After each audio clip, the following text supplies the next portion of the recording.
everybody. It is October the 24th, 2019.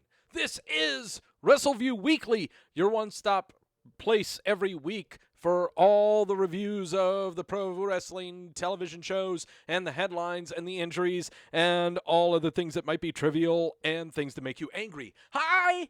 Hello. I'm Doug Lackey, veteran columnist of Wrestleview.com and co-host of Wrestleview Live alongside the effervescent and gorgeous Mike Tedesco, editor-in-chief of Wrestleview.com, where we cover all of the major WWE pay-per-views that happen except next week. We'll get into that in a little bit. But in the meantime, if you are in the chat room, say wee! If you are not in the chat room, you're not saying wee because you're not in the chat room, and I won't know that you're in there. So just let me know right now, and I will acknowledge you right now. I saw Jamel. I saw Andrew. I saw CJ, wee! I saw Daniel. I saw Mashoon. I see, who else is in there? Who else? Wee! Yes, CJ. Yes, Andrew.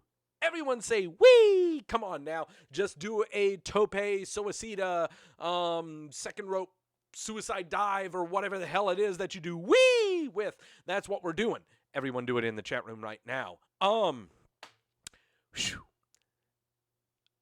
Hi, Quentin. Gills. That's right. I forgot Gills was the other one who said wee. All right.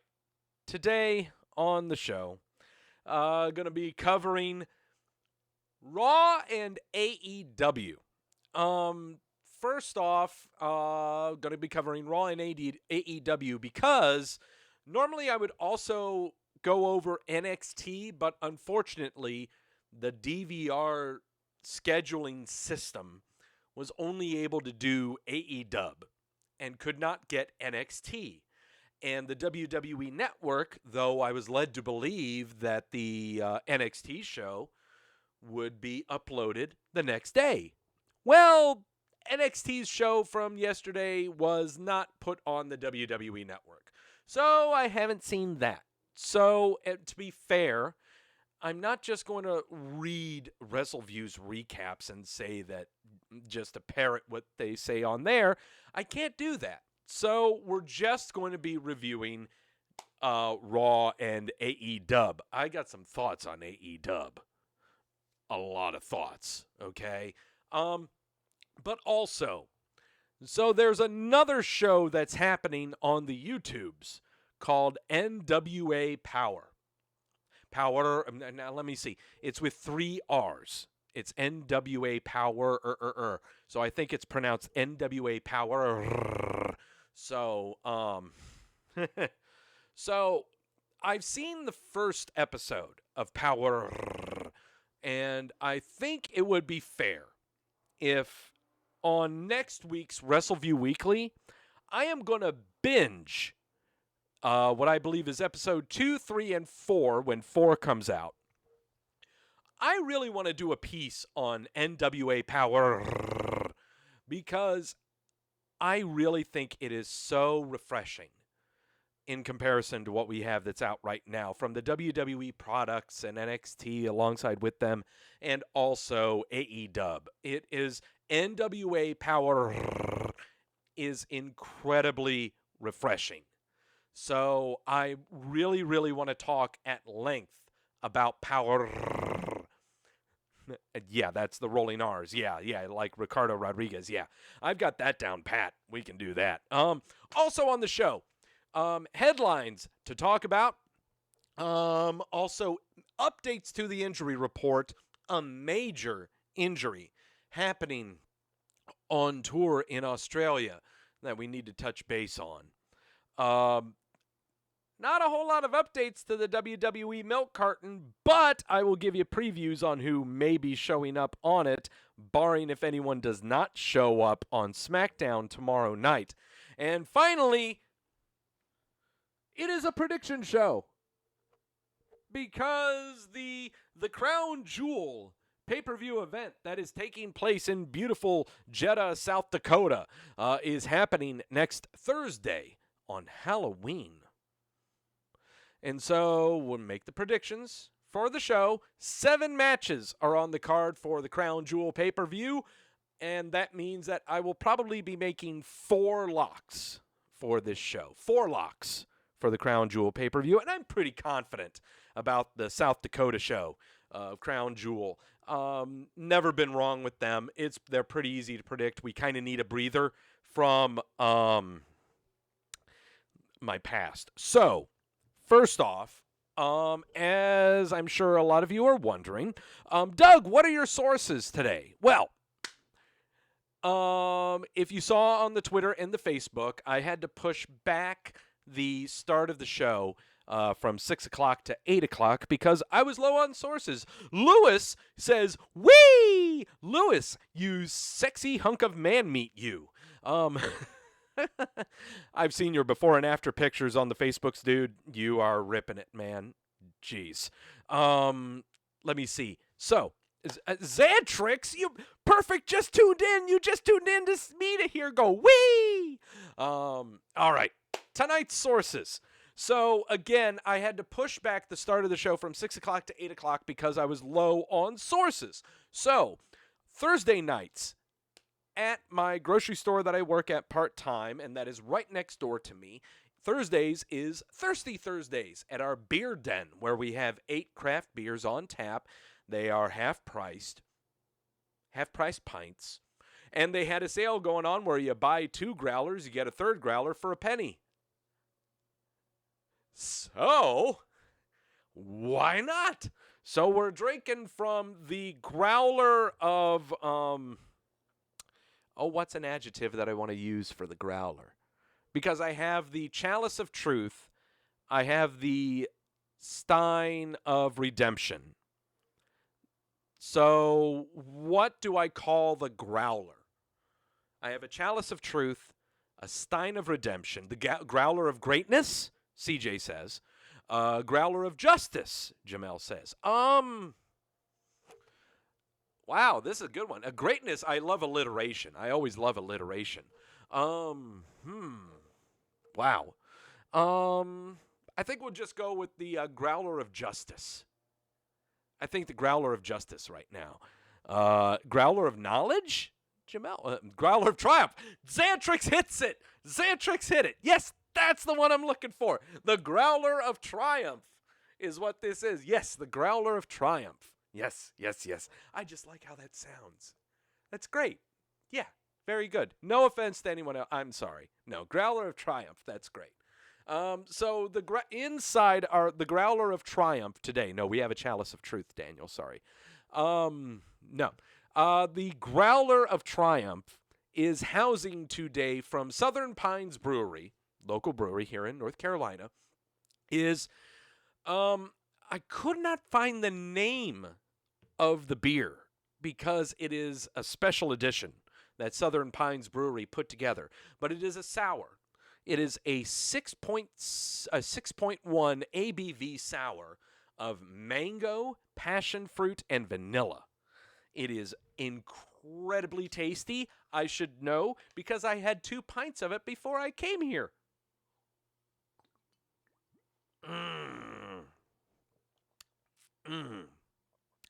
Lewis saying that if you like stouts, there's a local brew that's got a peanut butter stout. Oh, love me some stouts. Sweet Baby Jesus is a stout that I know of. It's a chocolate peanut butter stout.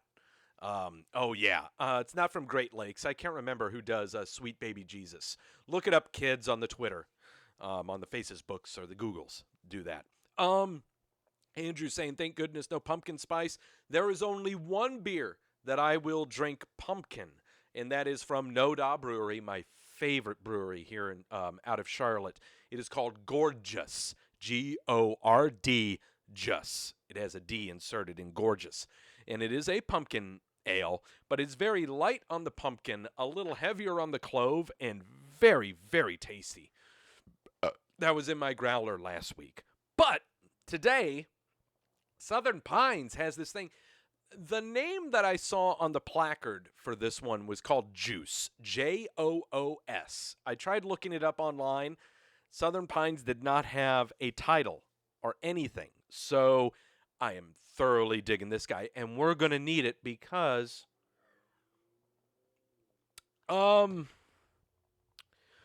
So over the span of the past 2 weeks, I've been trying to repay failed locked picks.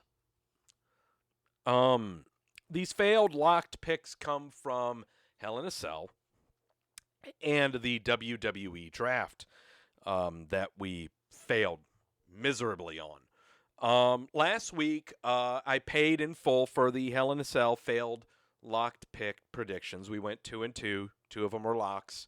Paid for it. But the WWE draft, 4 failed locked picks. And as many of you regular viewers on the show know, that is, when I make predictions, I make locked predictions. And when I make locked predictions, that means that I put something on the line if I happen to get a prediction wrong. And what that normally is, and is always the case, we take a shot of the Luna Azul Blanco tequila. Andrew brought it up on the Faces books that I believe The Rock is coming out with a tequila now. I may have to find out when that's being released, and I might do a blind tasting of it here. So, let's see, Jay, the Luna Azul shot of pain. Yes, that's what this is. Hopefully these shots don't help you make stupid predictions later. Gills, I pray that this does not make me make any more stupid decisions. I got to learn from my mistakes in more ways than one. So, all right. What we're doing is we're going to take 2 of the locks right now. Here's the shot glass. It is a double shot glass of my beloved Cleveland Indians. Picked this up on my birthday trip in July. So here we go. Got to do it on cam so you guys know that I am not BSing. There we go. Oh, gosh. Oh, God. Andrew I know I'm putting my liver on the line. I know I am. CJ waits for Doug to predict Cain Velasquez. No, CJ, you stop it. Stop it right now. I don't want anyone in the chat room right now trying to convince me to make horrible decisions. You're supposed to be on my side, okay? You're supposed to be on my side. I'm really glad I got this very good chaser in the Growler of Triumph. I'm going to need some Triumph after this. Oh, God, this is making me take the glasses off. This is going to hurt. Because, guys, I've been prepping real well for this show.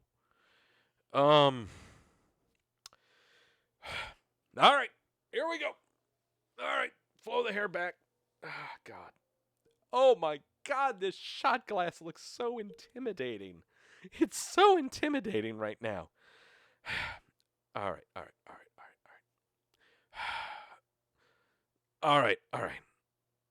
Okay. Jeez, look at that. It's right on the brim. You see that? It's right on the brim. Man. Hopefully, I am not going to glitch this show too hard like WWE 2K20. But, all right. All right, here we go. Here's to me not knowing shit about professional wrestling.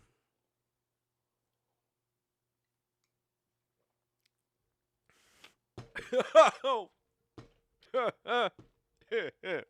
Oh, God.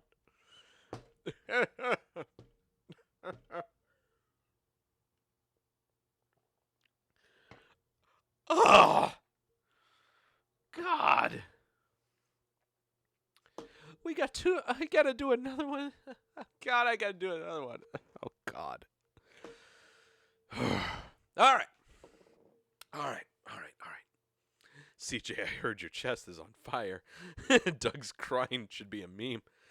2K apparently doesn't know shit about wrestling either. That's right, Andrew. I got to tell you, before I'm right now really trying to kill time because there are only 2 reviews to do for the show here.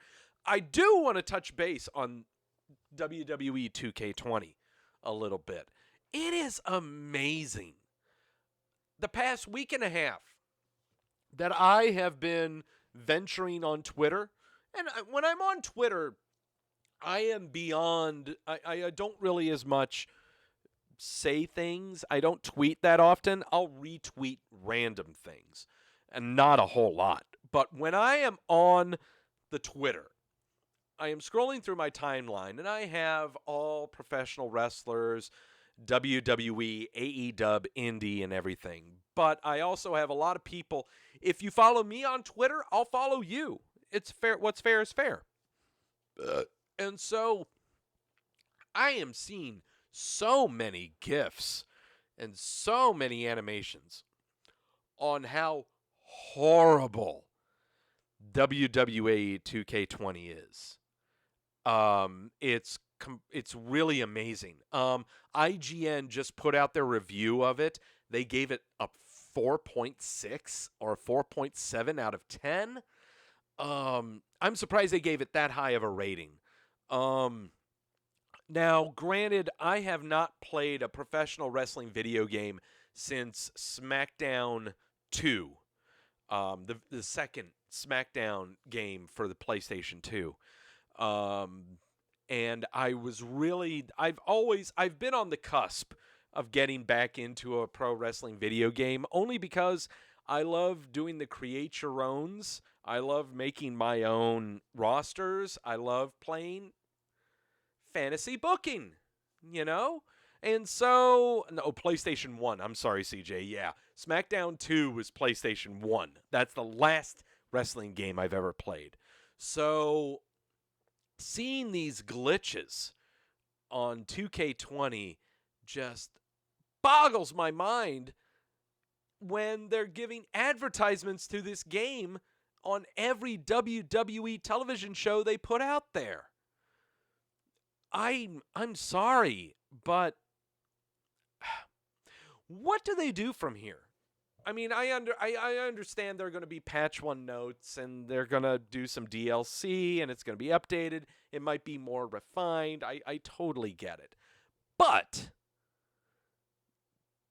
this is really bad, okay? This is like if Madden came out with a video game and tackling never happened, okay? This is how bad it happened, okay? This is how bad it is. If NBA 2K whatever released a video game and every single shot you shot never went in. It's bad, okay? So how do they recoup from this? I don't know if they can. This is going to be very, very interesting to see what happens from here in the next 4 months when it comes to WWE and their placement in video games in general. I don't know how long their contract is with 2K to put this out, but who knows? CJ saying, Doug, they were very secretive about the game after Ukes yeeted on Visual Concepts. Here's the thing also.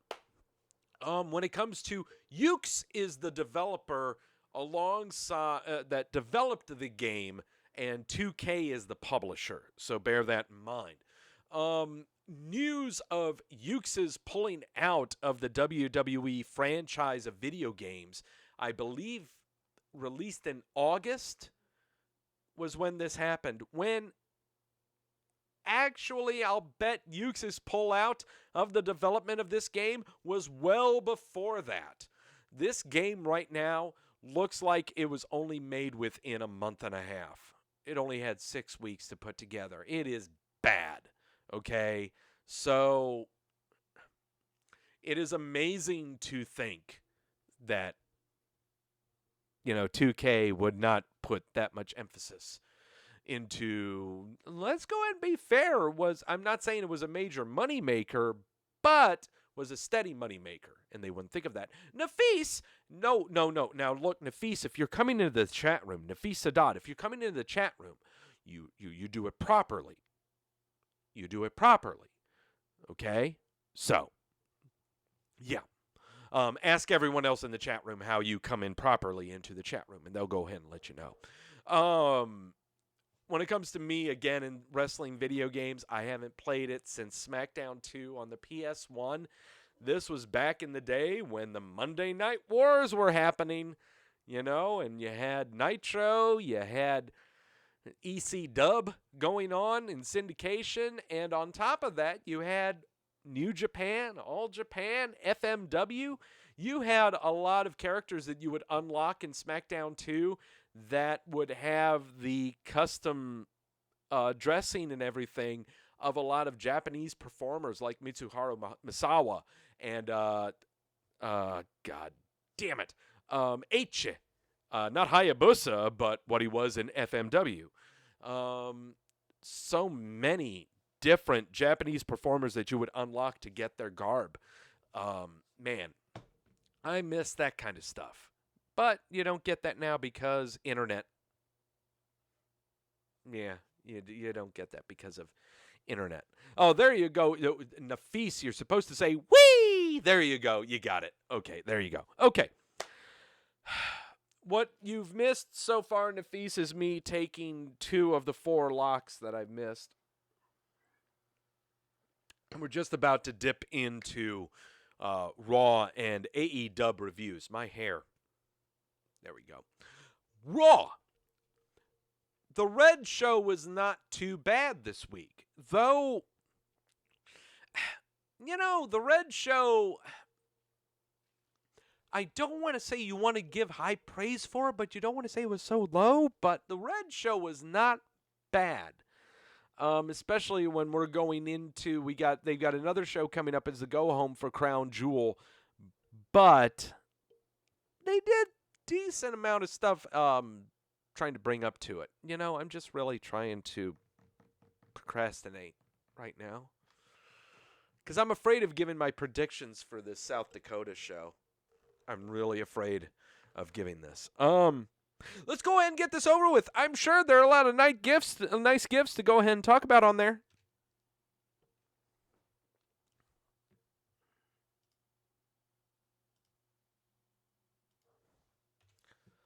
All right. Hey, look at that. That's Shelton Benjamin with his I gotta hide I didn't need the crotch shot on there, guys. Hey, who is that balding, pale-skinned guy putting him in a sleeper hold? What is that? I'm not sure. But I'll tell you, that was probably the best segment of the show, that's for sure. We are coming out of my hometown of Cleveland, Ohio. The video's kicking off, showing Seth Rollins burning down the Firefly Funhouse, but that doesn't matter, does it?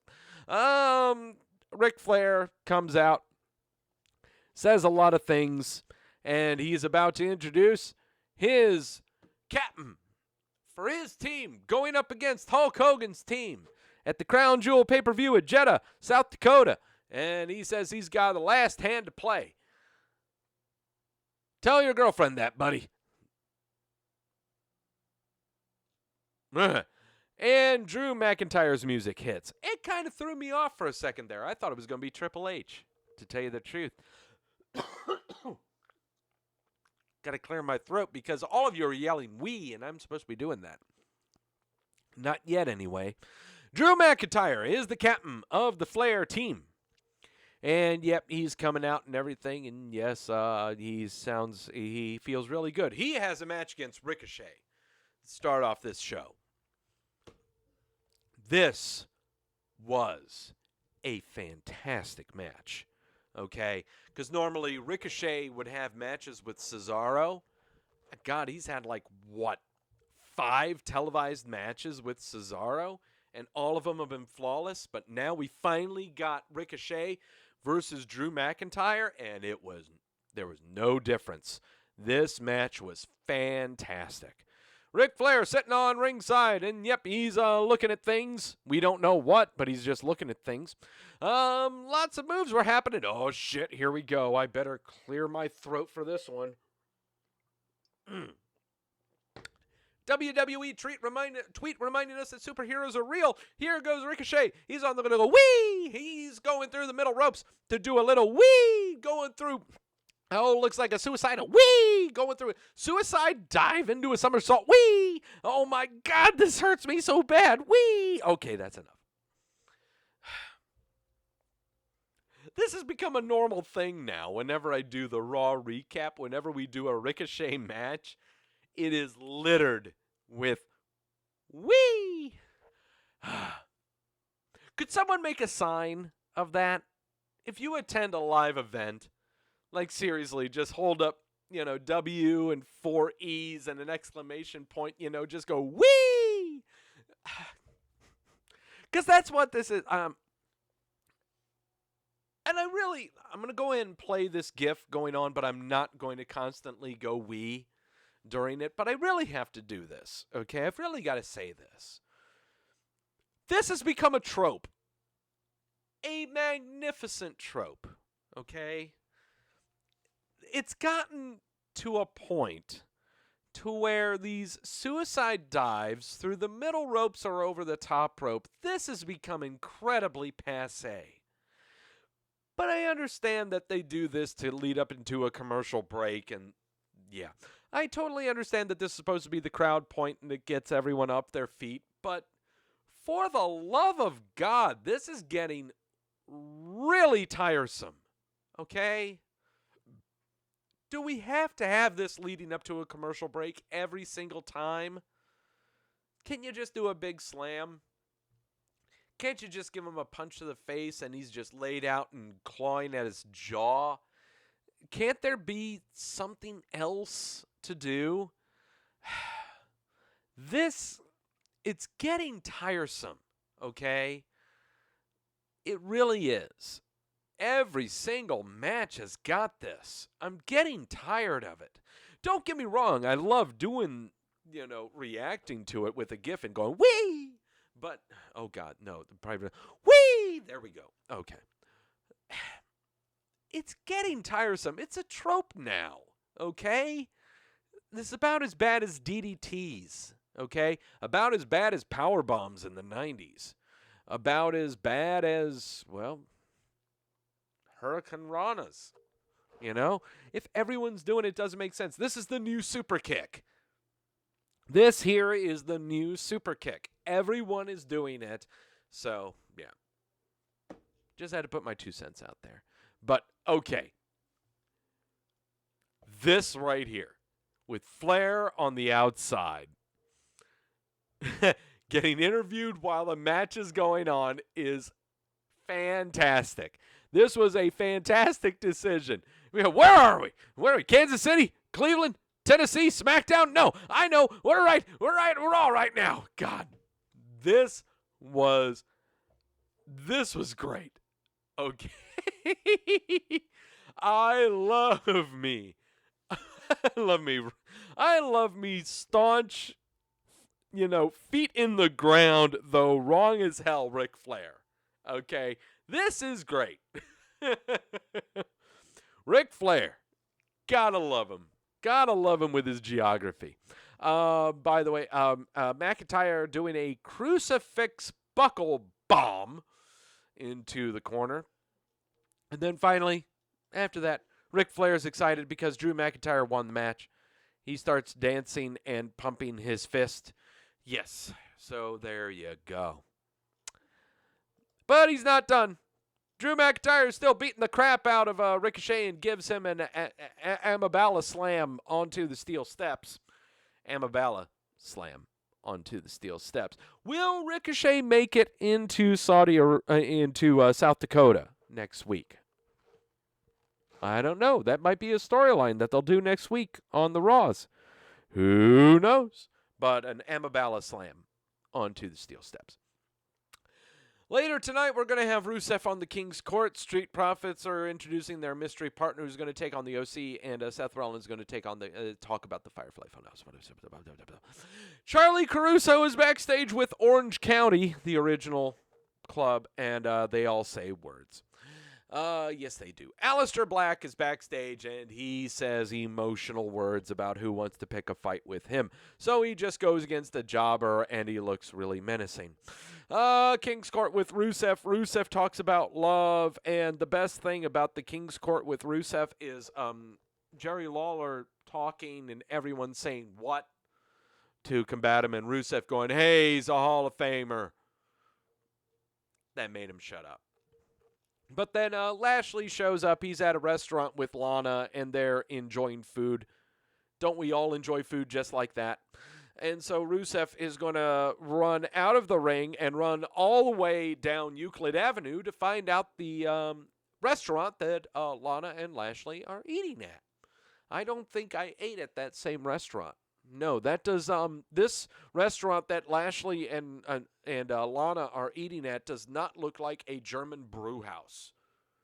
So no, that's no. I did not visit this place. No, that looks very swank. So no, we did not eat there. Andrade versus Sin Cara. Wait, hold on.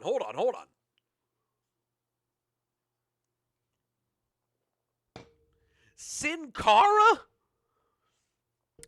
Sin Cara is on the Raw?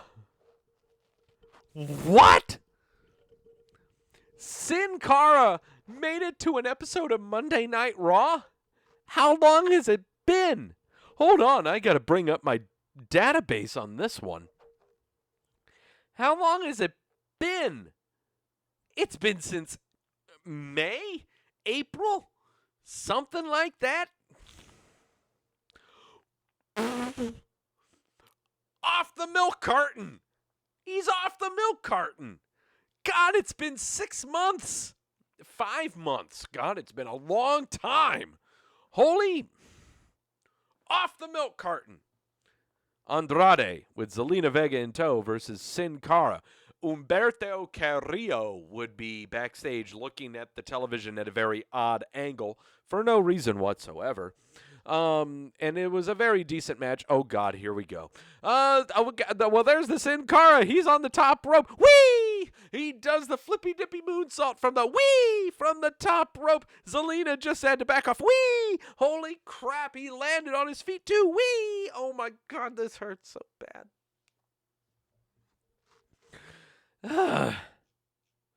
All right, just go tranquilo on this. Okay, so we do. Nope, you're not getting a head scissors takedown off the ropes on that one.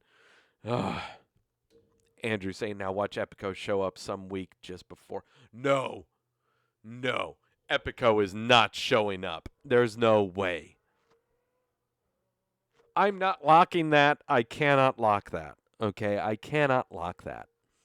I just can't do it. Andrade would get the win with the hammerlock DDT on this match. But, of course, it would be with Zelina getting her licks in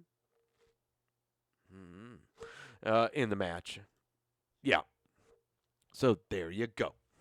Humberto Carrillo is impressed backstage. Charlie asks him what he thinks.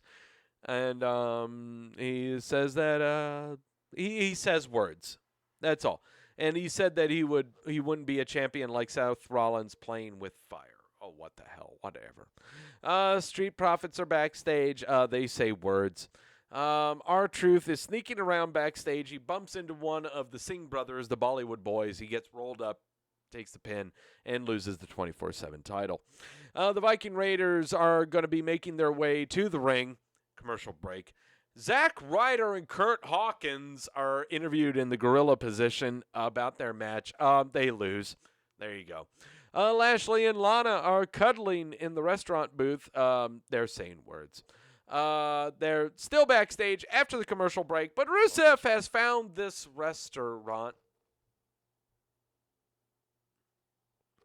Rusev is a hell of a sprinter. Okay? Because, the queue is a fair distance away from Euclid Avenue and any kind of posh restaurant that I would know of that these two individuals would be eating at.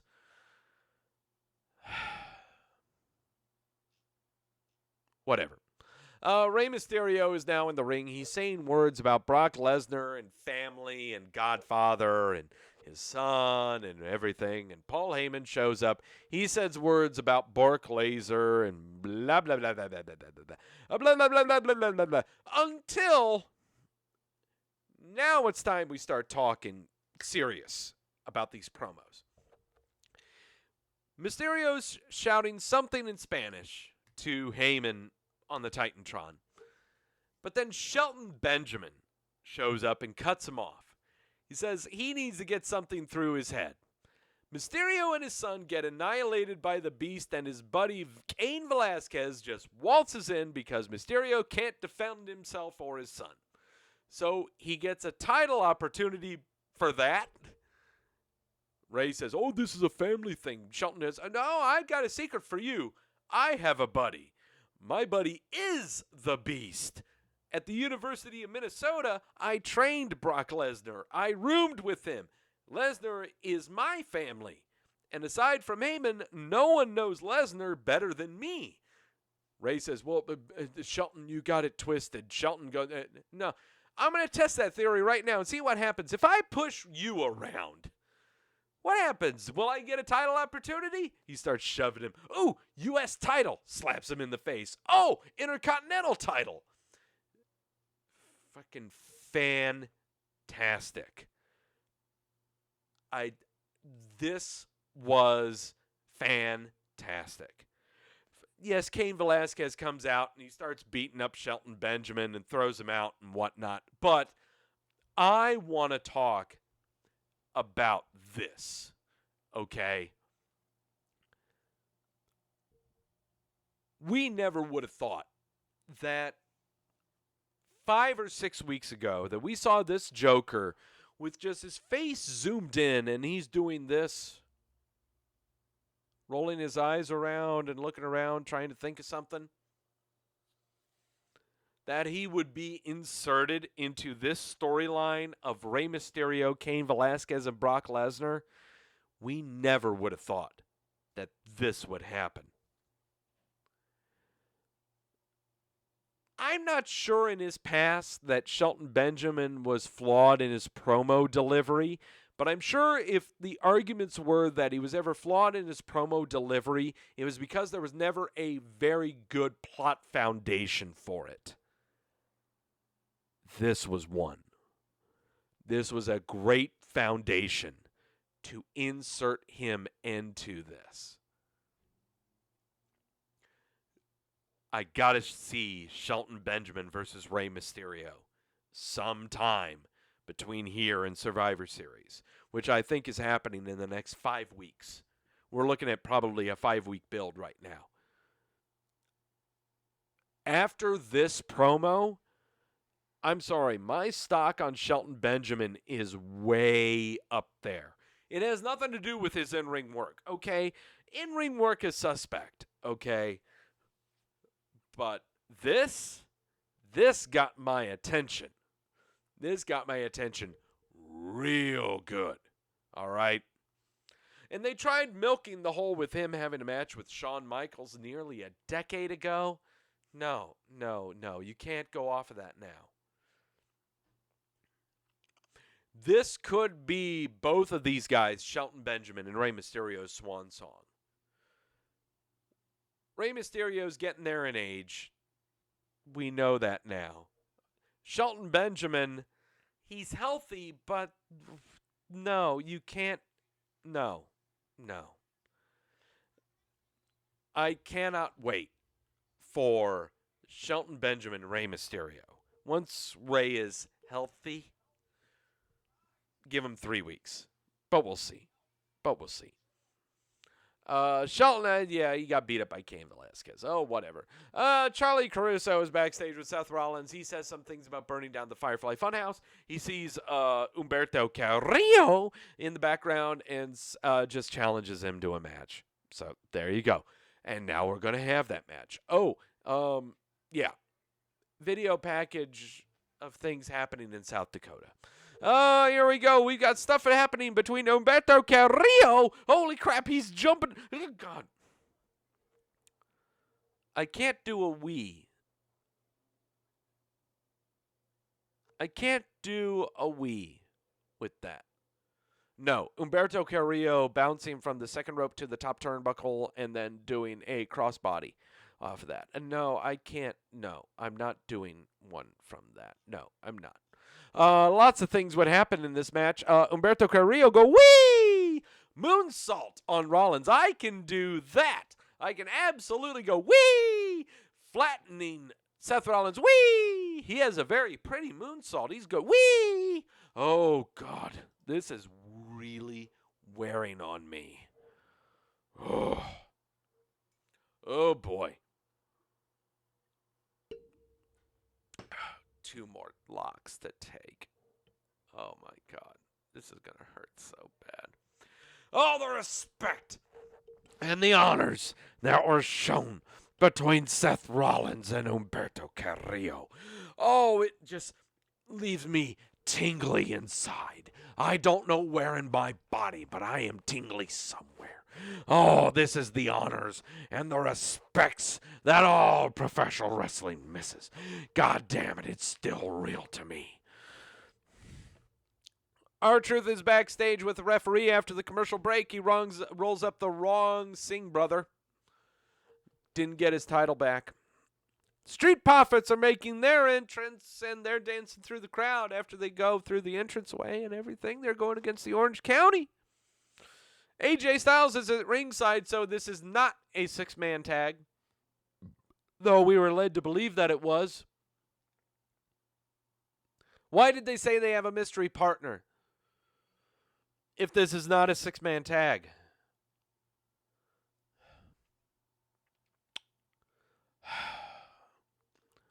Things happened. Dawkins and Ford would do some weird... Wait a minute, hold on. Can I leave this GIF up here? I gotta leave this GIF up here. Really, really. Look. I get it. Street Profits are a tag team. And tag teams have moves that they do, where they utilize the people within the team to slam them on top of another person. We see it all the time, okay?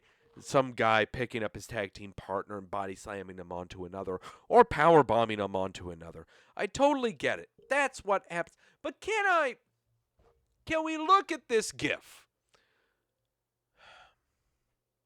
Why is Montez Ford trying to slug Dawkins with a clothesline? I'm sorry if you're listening to this on the audio. You've got to go on YouTube to watch what I'm talking about here. This makes no sense.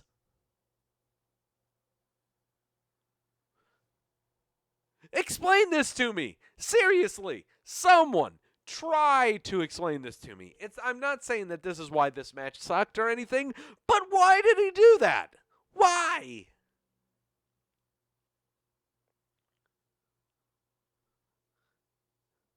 That makes no sense.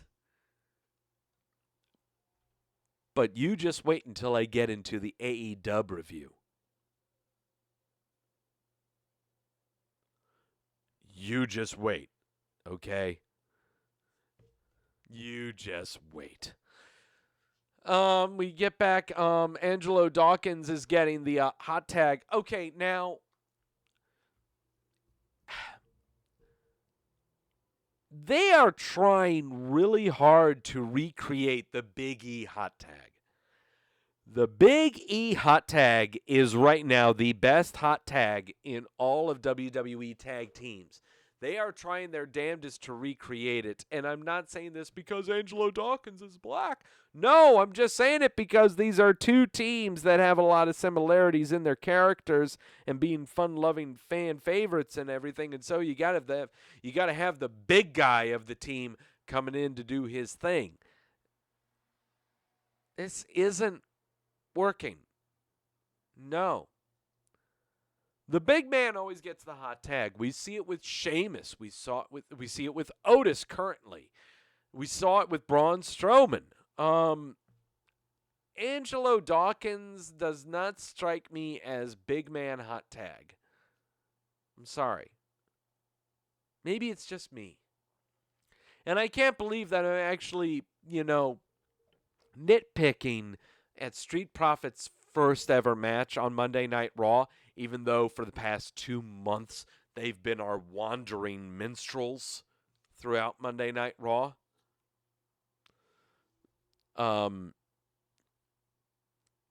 I cannot wait because the Authors of Pain were drafted to Monday Night Raw, and I cannot wait for them to just bum rush in.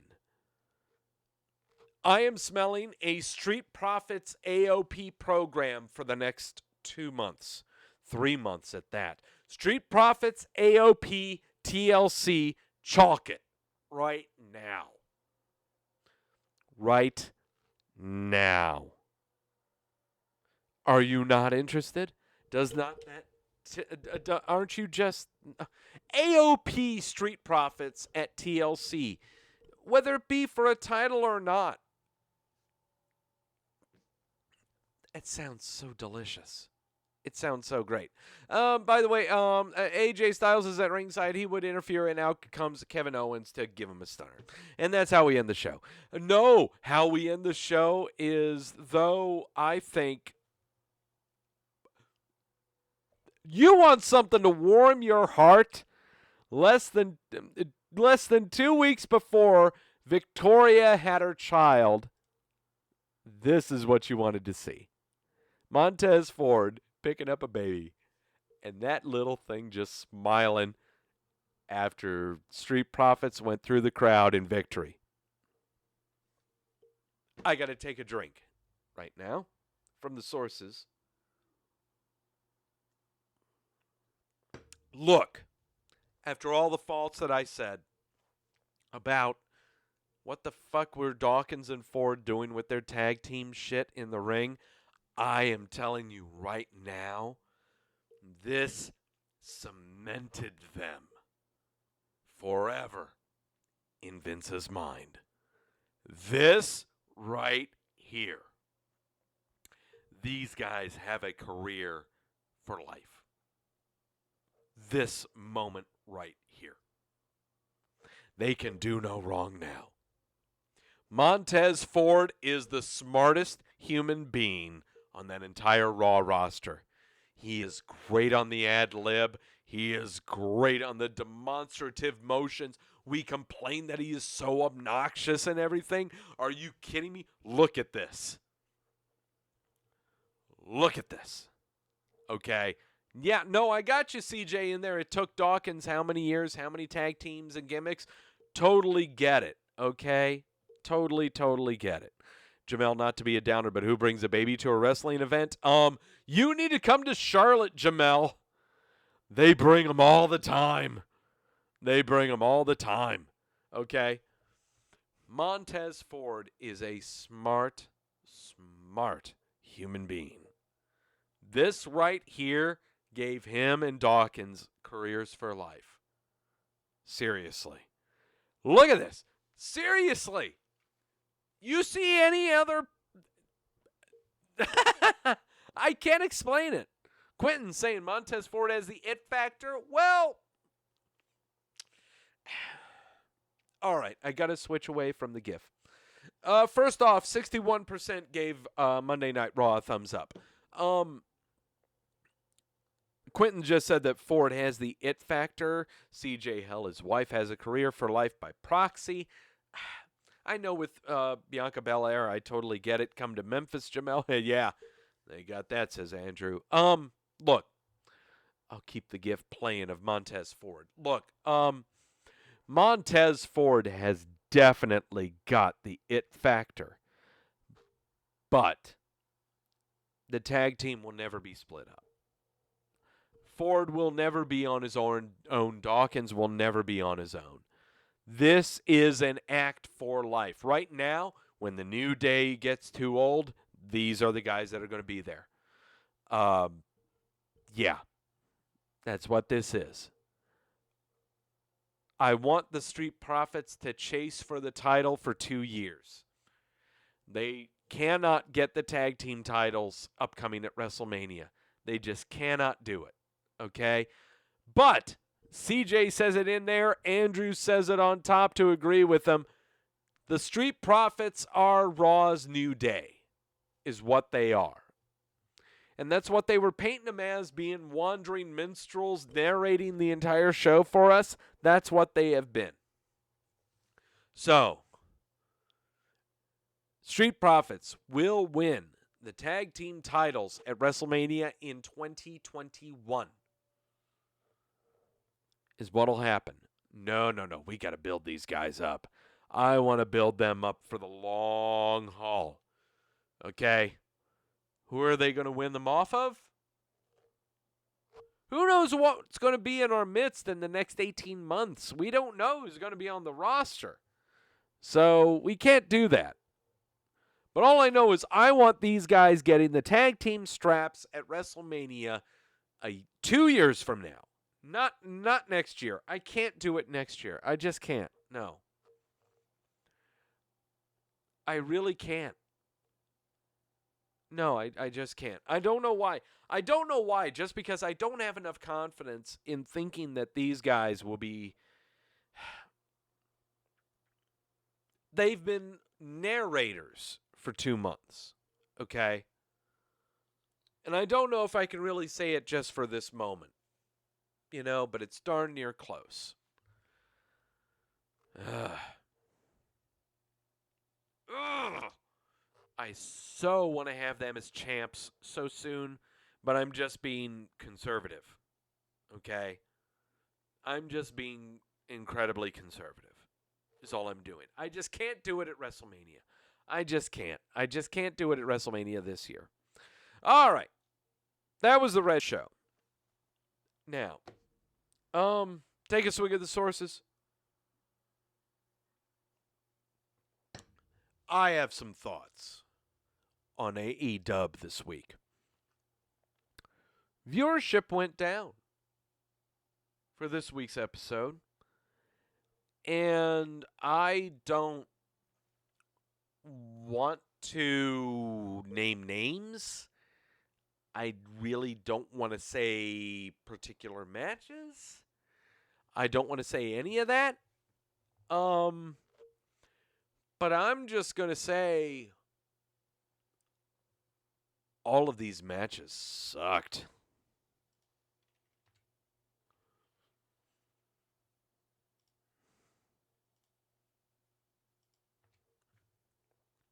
Look, first off, we're in Pittsburgh. I've never known Pittsburgh to be a hot wrestling town. Only in that you'd have Kurt Angle to do a hometown spot. Sure, you're in the same state as Philadelphia, and you'd have maybe some people chanting EC Dub. I totally get it. But these matches that were on AEW sucked. Badly. Really badly. I'm not sure if I'm really just going to run through on these results, to tell you the truth, because I'm sure I'm not going to get any video footage to tell you. Private Party versus the Lucha Brothers in the title tournament semifinals. Lucha Brothers would pick up the win. Oh my God, was this match so choreographed? I'm telling you right now. There is a difference between WWE tag team matches and AEW tag team matches. AEW tag team matches, they're just doing things. And the only way you get a crowd response is doing your stupid little hand signals and chanting whatever this fucking thing is, the Sarah Barros thing. I don't know what the fuck that is. Okay? Private Party is the new Street Profits to me. I'm telling you right now, this match sucked. Okay? The referee was doing his 2 counts. There was never a convincing kick out at all. Throughout this entire tag team match, there was never an alternative partner breaking up the count. That's what made this a horrible match. It was just finisher kick out of tag team finisher kick out, tag finisher kick out after tag finisher kick out. It sucked. It sucked horribly. I don't care what anyone else says, okay? I understand pro wrestling logic. You're supposed to suspend it, Doug. But I'm talking from casual fan, okay?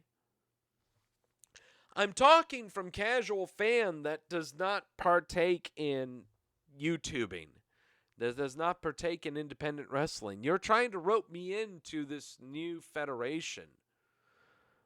You're just doing things. But again, I'm 40 years old. I'm sure it ropes someone in who's half my age. And that's their audience. That's their audience. On a scale of 1 to holy shit, this was ass, how bad was this? Well, CJ, I mean, 1 to holy shit, how bad was the... If I'm going to say on a scale from 1 to 5, this match of Private Party and Lucha Brothers, 1.5. And this is coming from someone who watches... I really don't like doing ratings. No. Please don't get me wrong. I understand you're wanting to get my opinion, but there are so many other factors that play evidence to if I was to give a rating on a match and you just take that as sacrosanct. I can't do that because I'm old. I've been watching this stuff for a long time. And what I've watched throughout my lifetime is different from anyone else that has been watching wrestling throughout their lifetime. And the perspectives that they have of watching wrestling through their lifetime, through what I have through my lifetime. I've grown up on watching televised professional wrestling. Period. Since I was 5 years old, I've grown up on WWF and NWA, WCW. Everything that I watched on television is what I've ever known to be. I didn't know Japan existed until I saw the Great Muta. Okay? So, but what's amazing is because of the power of the internet and the power of youth and the power of technology, that people can believe that they can have different perspectives and different opinions on things that they're watching that have happened from so far years back, and they use that to formulate their opinions on what they watch now. But there is a complete difference between what you have watched throughout your youth and it actually happening at that time compared to if you are 25 and you're watching something that happened when you were never born, is what I'm trying to say.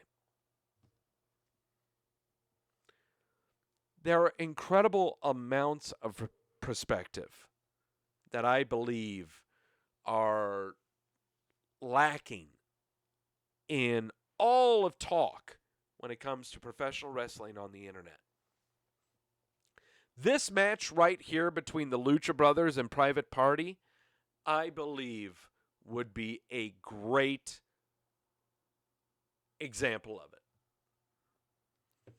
Because of not just the match itself, but the medium that it's shown on, who they're trying to attract, and those people that they're trying to attract, how they're watching professional wrestling now. AEW is trying to get an audience that is incredibly minute. It's very, very small. And trying to convince casual professional wrestling fans now to watch them is really, really tough. It's really, really tough. I don't want to say that's why I'm so separated from so many others in internet wrestling world, you know? And I kind of guess that's why a lot of you that are listening to me right now that are in the chat room, that you find my opinions refreshing. I love it that you guys are listening to me. Okay, I really do. And I try to think that I'm bringing an opinion and a viewpoint that is completely different from everyone else. Sources barring.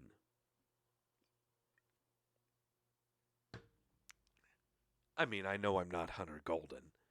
I'm not Dark Overlord Meltzer.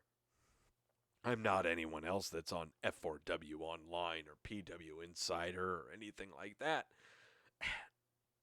I just have a little bit of perspective, you know? When I say that this match sucks, that's my opinion. It sucks. It was acrobatics. It was set up spots left and right. God, it sucked. The other semifinal match was between SCU of Frankie Kazarian and Scorpio Sky versus the Dark Order of Evil Uno and Stu Grayson. More of the same. More of the same. And I think what kills me in these two tag team matches is that they were not convincing kickouts and there were no cutoffs from the opposite partner. These were not Usos, Revival, New Day tag team matches. If you want to sell me on what you're doing is awesome, then have someone else do the kicking out for you. I think that's what did me in on these tag team matches. Yeah. Bad Boy Joey Janella versus the Cleaner Kenny Omega. They were showing video packages of Janella and his dark matches with Omega and dark matches with Moxley where he was doing some hardcore shit. Omega would win with his One-Winged Angel Final Fantasy finisher thingy. Tony Schiavone is in the ring to do a interview with Cody Rhodes, but we know that's not going to happen because he's going to get interrupted. Chris Jericho in the Inner Circle through the first tag team match would end up going to a press box in the arena, blowing off air horns and trying to interrupt Cody. And Cody taunts about going up there to beat them up, but they didn't go up there. So people started coming out through the entrance ramp to join Cody and beating up Chris Jericho and 3 other guys in his private box.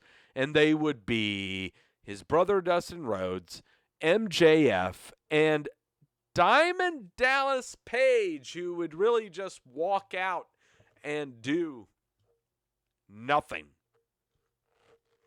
He didn't punch anybody. He didn't slug anybody. He just walked out and everyone got the pop. They would go into the private box and Cody would wrap his hand in MJF's scarf and burst it through the glass door and go after guys and yeah. Young Bucks versus the best friends of Trent Beretta and Chucky Power. The only reason you should watch this match is because Orange Cassidy showed up during this match. He is the friend of the best friends. I've got to admit this. Ever since the show that I did, I think it was about a month and a half ago, looking at who in the hell Orange Cassidy was, I'm hooked on Orange Cassidy. I love this guy. He was screwing with the Young Bucks in this and just being a lackadaisical sloth. But Young Bucks would get the win. They would accept the challenge from Ortiz and Santana for a match at Full Gear or whatever the hell it is. Jamie Hayter versus Dr. Britt Baker, the lone women's match that they would have on this card. Britt Baker would get the win. Jamie Hayter, I don't know what's going on here. Backstage, Hayter would be interviewed, but then Brandy Rhodes would beat the hell out of her out of nowhere. And why, I don't know.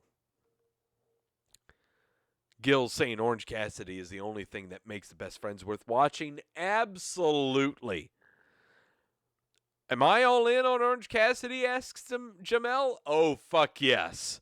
I am all in on Orange Cassidy. I love him. I love him. Love him, love him, love him. Main event. Pac versus Jon Moxley. Josh Boutwell, in his review, tells me that Jon Moxley's moniker is the Death Rider, and Pac is known as the Bastard.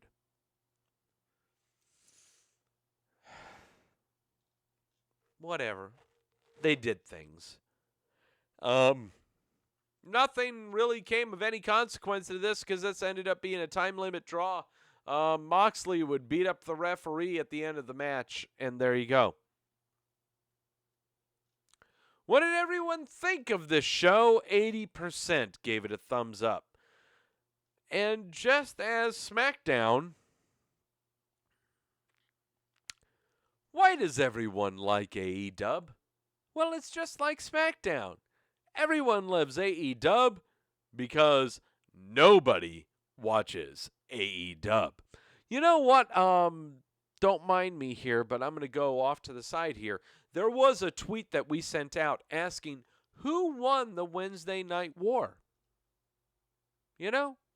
Who won the Wednesday Night War?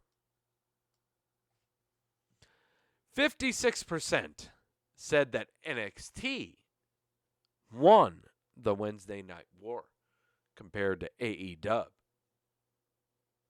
which makes me really want to watch NXT. I understand that on last night's episode of NXT, Fonz Balor did a gruesome Pele kick on Johnny Gargano, making him a heel? Maybe? I don't know. But the episode of NXT did not load onto the WWE Network today, so I'm hoping that it loads tomorrow so that I can partake in it, as well as when I'm going to be partaking in 3 episodes of NWA Powerrr. So, yes, NXT won the Wednesday Night War, but you know what's going to win the information war? You're going to win the information war because I'm going to fill you in on headlines. I'm going to fill you in on injury reports. And, oh my God, my head hurts. I still have to make predictions on the Crown Royal pay-per-view coming out of Jeddah, South Dakota. Take a swig of the sources.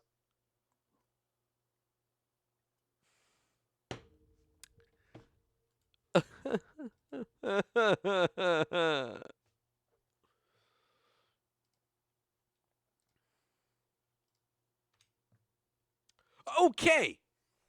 So, earlier this week, Eric Bischoff spoke out about his firing from the WWE and how it was about not meeting Vince McMahon's expectations.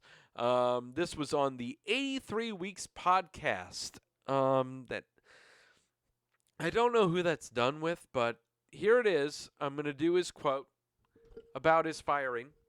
And, all right. I got to brace my hair. Clear the throat. I applied to be a newsreader for NPR affiliate here in Charlotte, so here we go. Quote, my feelings right now are, number one, I'm really grateful for the opportunity to work in the WWE. It didn't work out the way that I wanted to work out. I clearly didn't work out the way Vince McMahon wanted it to work out. That happens. I'm not taking any of it personally. Professionally, I'm taking a hard look at it and thinking it through. More than anything, I'm grateful for the opportunity. Part of the reason is I had a chance to work with a great team of people. Writing staff for SmackDown in particular, as well as a lot of other writers who were on Raw. They are a very, very talented and unbelievably hard-working and dedicated group of people. To have the opportunity to work with people like that was worth this experiment. I didn't come here thinking I was going to be in the WWE for 5 to 10 years. I looked at it as a relatively short-term opportunity, meaning 2 to 3 years. I didn't think it would be quite this short term, but sometimes that happens. WWE is a great company and with a defined culture and process. I didn't necessarily fit into it. I'm not sad, disappointed, or any of those things. Just looking forward to the next opportunity, whenever or wherever that may be.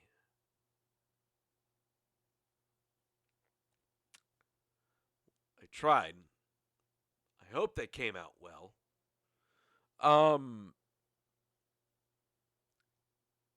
Right now, when it comes to Bischoff, well, okay, we'll do another quote here. Bischoff also had this to say if he would do it all over again. Oh, sure. No regrets. Quote, when I took the job, I knew what the odds were about it being a long-term opportunity, and I'm not surprised.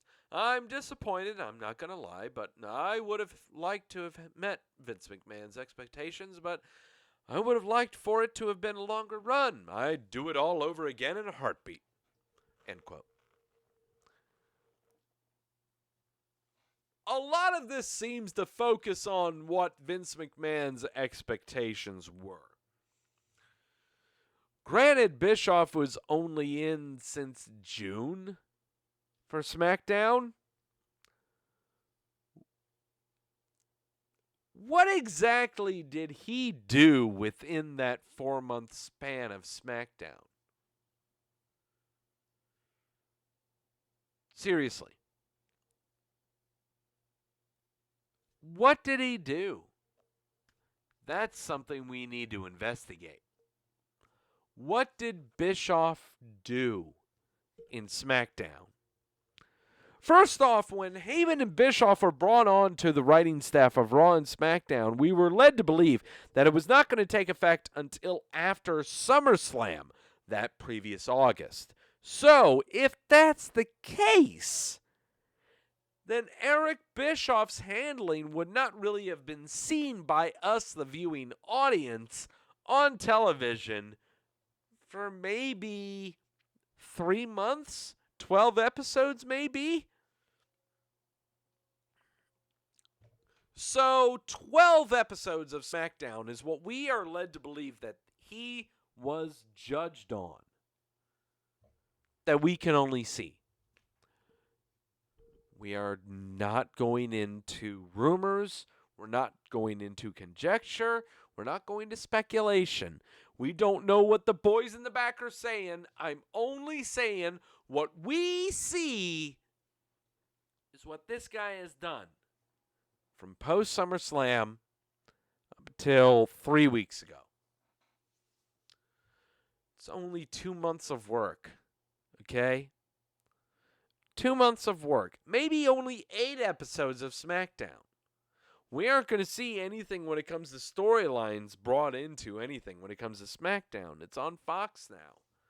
So, why was he brought on? Was it really only to be a bridge between Pritchard and McMahon? Why is this why did this happen? Is this really news? Do we really need to pay attention to it? Are we trying to make drama outside of the drama that we actually enjoy? Those that like to read between the lines find this entertaining. Me, it's the timelines that I'm more interested in. That's all. That's all. Eric Bischoff is going to show up on AEW next year. I'm just throwing it out there. I don't know what the hell you guys are thinking. No, don't take that seriously. Bischoff is going to show up on AEW in 2020. No, don't take anything that I say at face value. I'm just a normal guy who watches wrestling. I've been watching it for a long time. I've been a journalist for 10 years. I know nothing of these things. Bischoff is going to be on AEW in 2020. I don't know. These are my sources.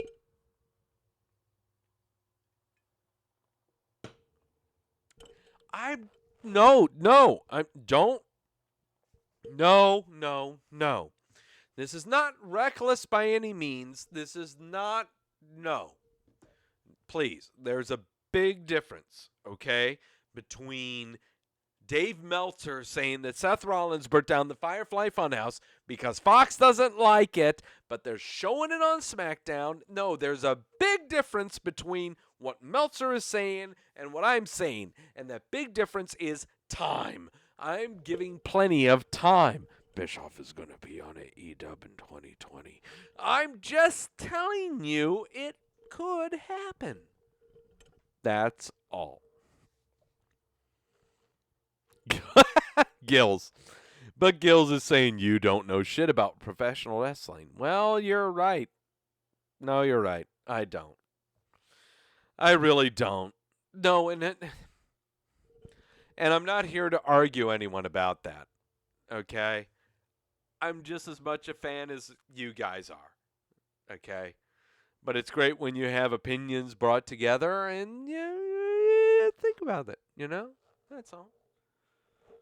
That's all. More on the news front. So, SmackDown this week is going to be on Fox Sports 1. Not on regular broadcast Fox. Because SmackDown is a horrible show. The ratings have gone down ever since their first episode. No one cares about SmackDown. It's a piece of shit show. No, it's because of the World Series. Does that mean it's going to go back on Fox, the broadcast network? No, absolutely not. Nah. It's going to stay on FS1. It's going to stay on FS1. It's going to stay on Fox Sports. That's what the deal is. Period.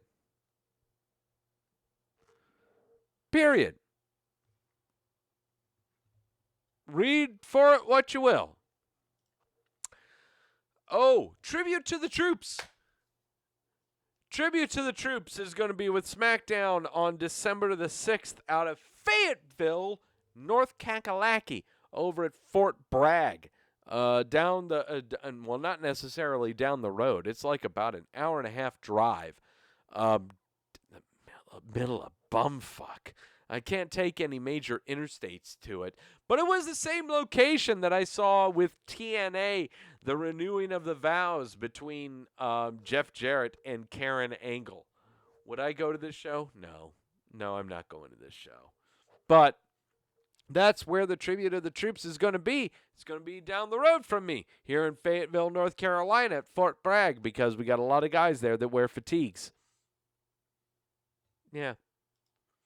Cain Velasquez is going to be teaming up with Rey Mysterio at a WWE live house show in Mexico City on November the 30th. So, Rey Mysterio, Cain Velasquez tag teaming for a match in Mexico City. Who are they going against? Well, it could be Shelton Benjamin and Brock Lesnar.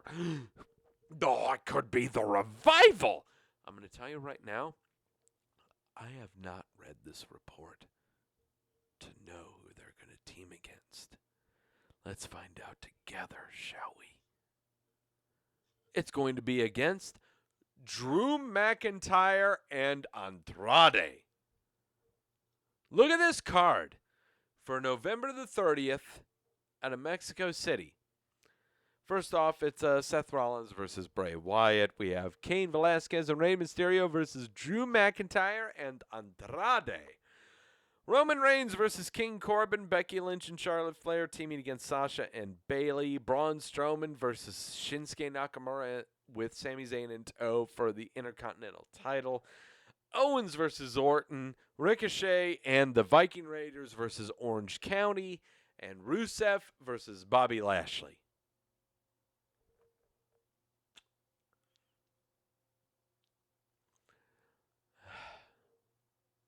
Drew McIntyre and Andrade versus Cain Velasquez and Rey Mysterio. I would really like to see that because I'd like to see how much ring time Velasquez gets.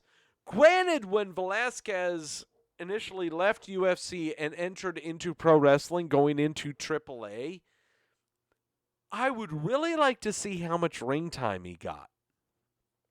And this was against luchadors, no less. Oh, man. Oh, there you go. There you go. Jamel saying people are so focused on being made at the bullshit finish that will happen at Crown Royal with Seth and The Fiend. Oh, yeah. You thought you felt bullshitted on before? You haven't felt that yet.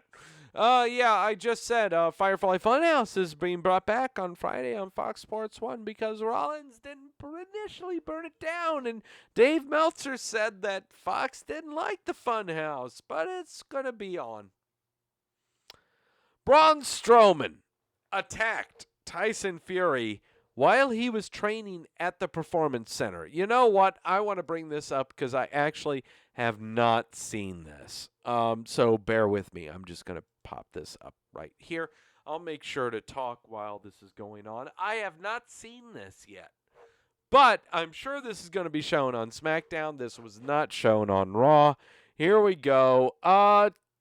Tyson Fury looking very pale and tall at the Performance Center, and then Strowman shows up. Okay, Tyson, let's see your local. Right, here we go, nice and solid. Nice. Yes. Break. Good job. Move around a little bit. Here you come again. Nice and solid. Here we go. Nice. Break. Easy, big fella. Easy. He's all right. Yes. Mike. Right, I want to see you tackling now. Yeah. Big shoulder tackle, all right? Yeah. Like we practiced. Right in the chest. Yep. Hit those ropes. Here we go.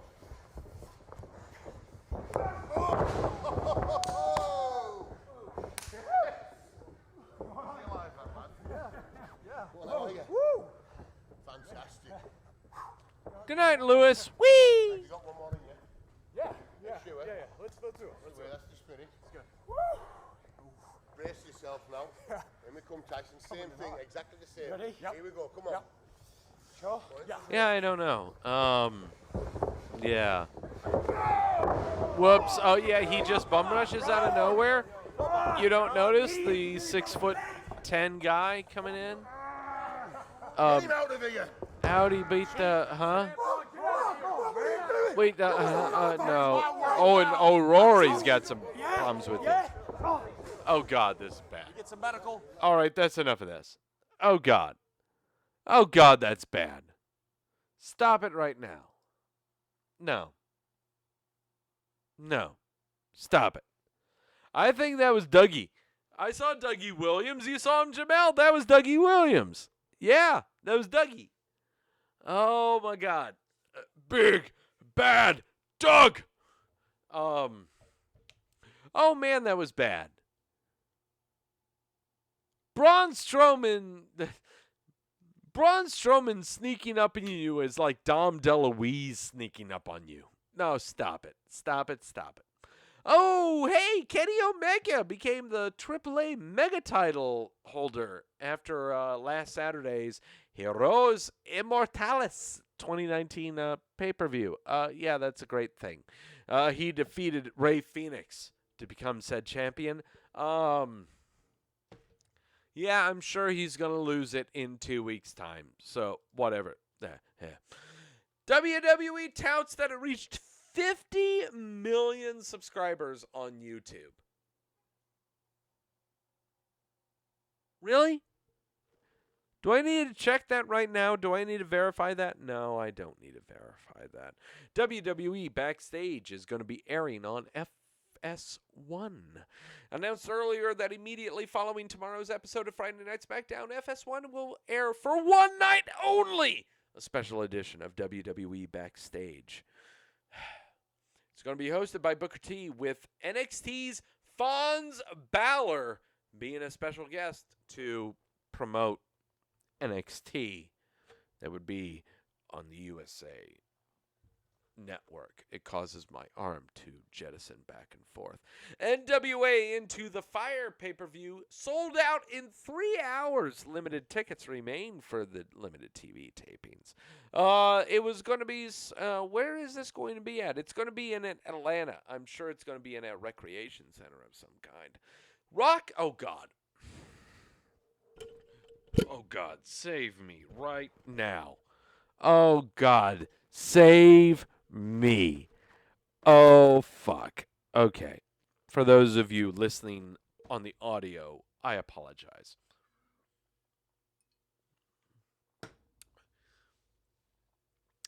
next week in Charleston, South Carolina, the at AEW's TV taping, which is going to be the finals for the Tag Team Championship Tournament bullshit that they're doing, the Rock and Roll Express is going to show up to hand off the titles.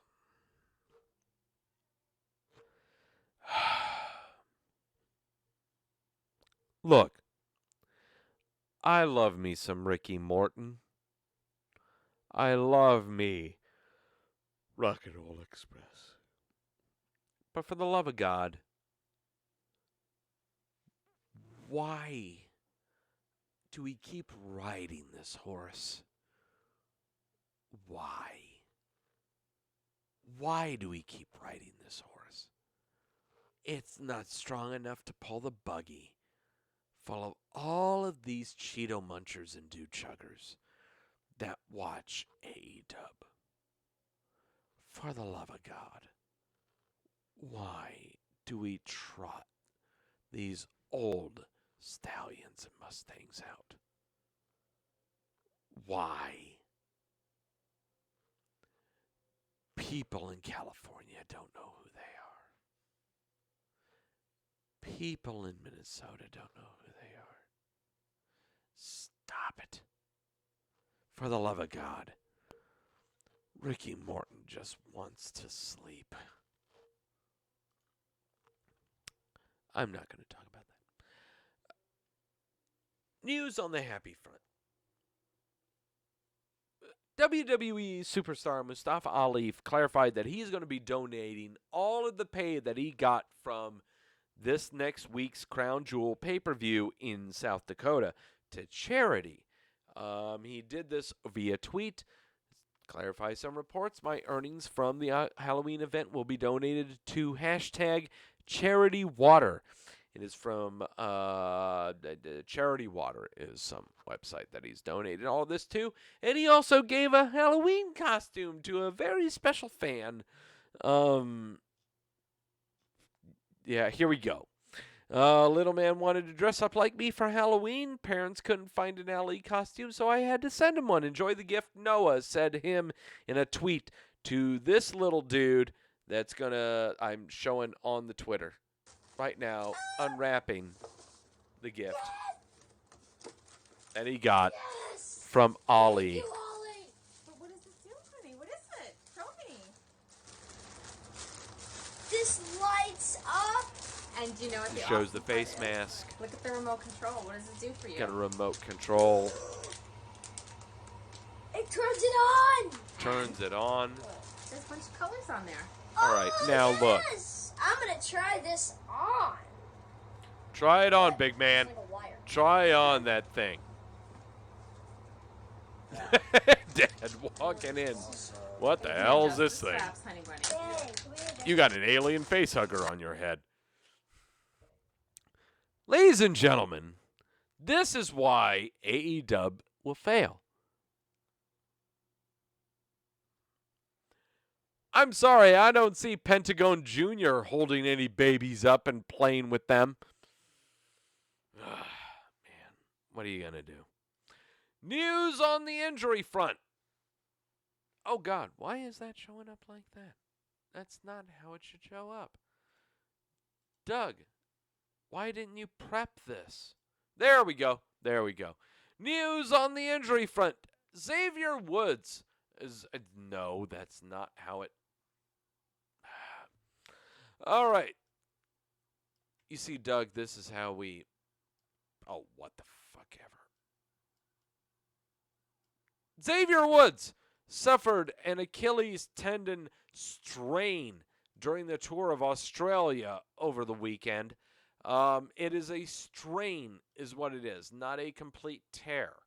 So what we're led to believe is it's not major. I mean, this is not... I'm trying to remember if Christian or Edge suffered an Achilles tear. I can't remember. But, yeah. So, this is going to be tough. This is going to be really, really tough for Xavier Woods and the New Day in general, because they're going to be at the Tag Team Turmoil match over at Jeddah, South Dakota. So, what are we led to believe from this? Well, I'll tell you one thing. Let's just look at the injury list right now. Nia Jax, 2 reparative ACL surgeries in both knees. She should be coming back for the Royal Rumble. Jeff Hardy, when he is not drunk driving throughout the roads of North Carolina, he is having reparative knee surgery and won't be back until Fastlane. Ruby Riott, reparative surgery on both shoulders via bilateral surgery. She won't be back until the Royal Rumble. Lars Sullivan, ACL and MCL tears. We're not going to see him until WrestleMania. Jinder Mahal, ruptured patella. Not going to see him till WrestleMania. Samoa Joe, a broken digit, his broken thumb. May not see him until after Crown Jewel is what we're looking at. Sasha Banks, though she has been appearing on TV, she has a bruised tailbone. Not going to see her in action until Survivor Series. And finally, Xavier Woods, previous mentioned Achilles stress, says it's going to be 6 weeks until he's actually functional, but it's honestly longer than that. So we're going to be very conservative and say that he's not going to be available until TLC of 2019. But what about the people who are not hurt? What about the people who are perfectly healthy? What about the people who haven't been on TV for, say, 3 weeks? They end up on a very special list. A very special list that really has not changed that much because of the change with Fox and SmackDown and the Fridays and all this stuff. Bear with me. I'm going to take a little bit of break after this because I've been having sources and trying to recoup from my locks. Going to be a little bit of a long-graded break. Got to empty sources to have more sources. It is the Milk Carton.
Oh, God, that feels so much better. Oh, look, can you guys not blame me? Okay? Sources have been hurting. Okay? Oh, look who's still on the carton. Look who's still on the carton. Oh, I got to turn on my mic. I'm sorry. There we go. Look who's still on the carton. Yeah, Quentin, I had to go for a wee. Look who's still on the carton. It's Elias. Haven't seen him since September 24th when he appeared on the Titantron after a Mike Kanellis Shorty G match on SmackDown where he made fun of Gable being short. Haven't seen him since then. I'm sure you'll remember that, won't you?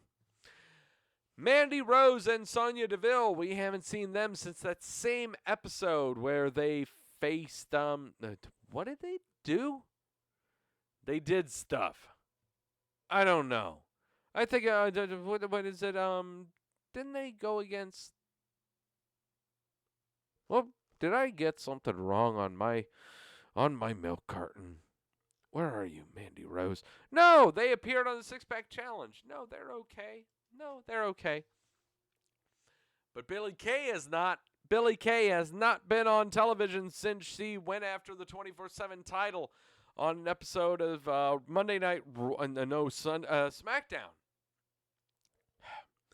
Billie Kay has not been on television since September the 24th.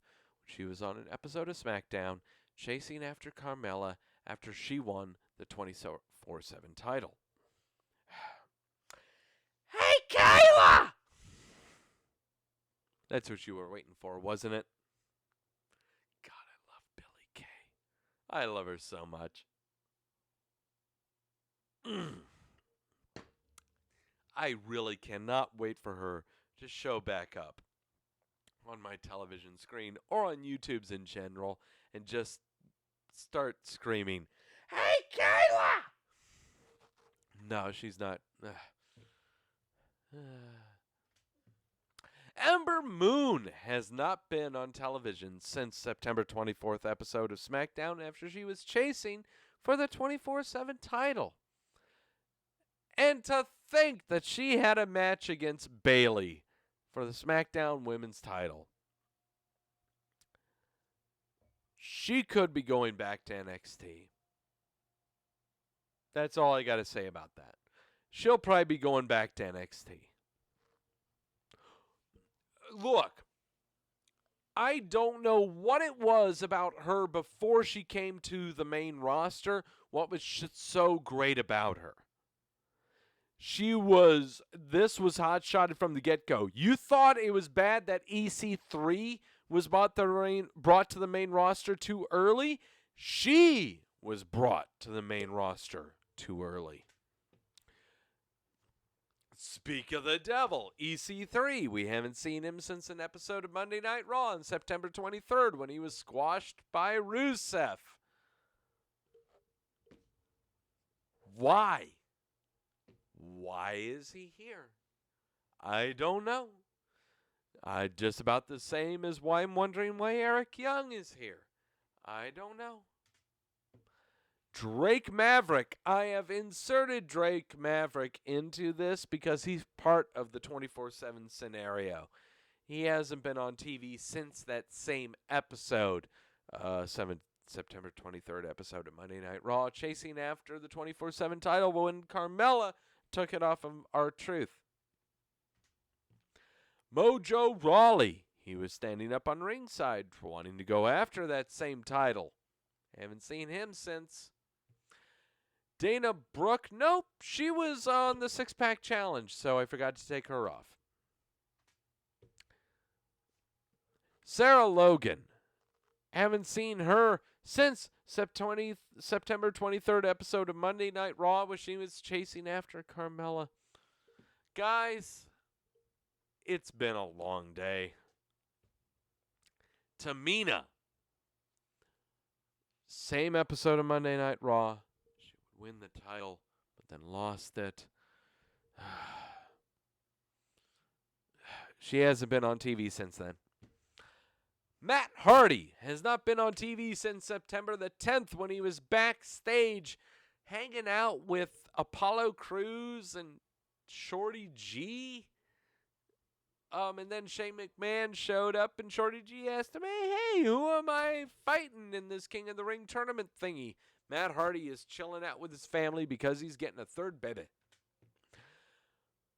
Peyton Royce hasn't been on TV since August the 11th, since her and Billie Kay, the Iconics, went against Alexa Bliss and Nikki Cross for the women's tag team titles at SummerSlam. She had a honeymoon with Sean Spears, who is Ty Dillinger, who is the Perfect 10. So she had her honeymoon. Then she did the Australian tour. She is on tour with the WWE right now. I'm sure that her and Billie Kay will show up sometime soon. The Usos. Haven't seen them since July the 29th when they were in a triple threat tag team match on Monday Night Raw between them, the Revival, and the Orange County. When they are not getting video game swag from people and not drunk driving throughout the highways of Florida. They are doing absolutely jack and shit on WWE television, and they ain't going to South Dakota for the tag team turmoil match. Naomi is a different case, though she's married to an Uso. She hasn't been seen since the July 22nd episode of Monday Night Raw. That was the Raw reunion episode of Monday Night Raw. She has been on bereavement leave, a loss in the family, loss of friend. Don't know if it was a friend, cousin, sister. We don't know. So we should be seeing her soon. I'm not holding anything against why she's not on TV as much as her husband. Liv Morgan, July 16th, haven't been seen since that episode of SmackDown where she faced Charlotte. And then after the match, when she lost to Charlotte, she grabbed the microphone and said that she was going to try to get real.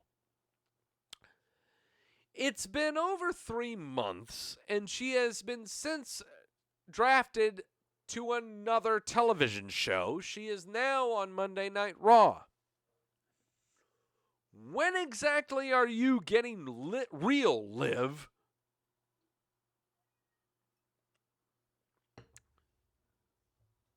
I may be a male and I may have a third leg, and sure, I may find you attractive, but this is getting obnoxious. When should I really pay attention to you on the social media, Liv? Do something. Do something. Sheamus hasn't been on TV since April the 9th. 6-man tag match on SmackDown, the post-WrestleMania SmackDown episode. I have got a feeling.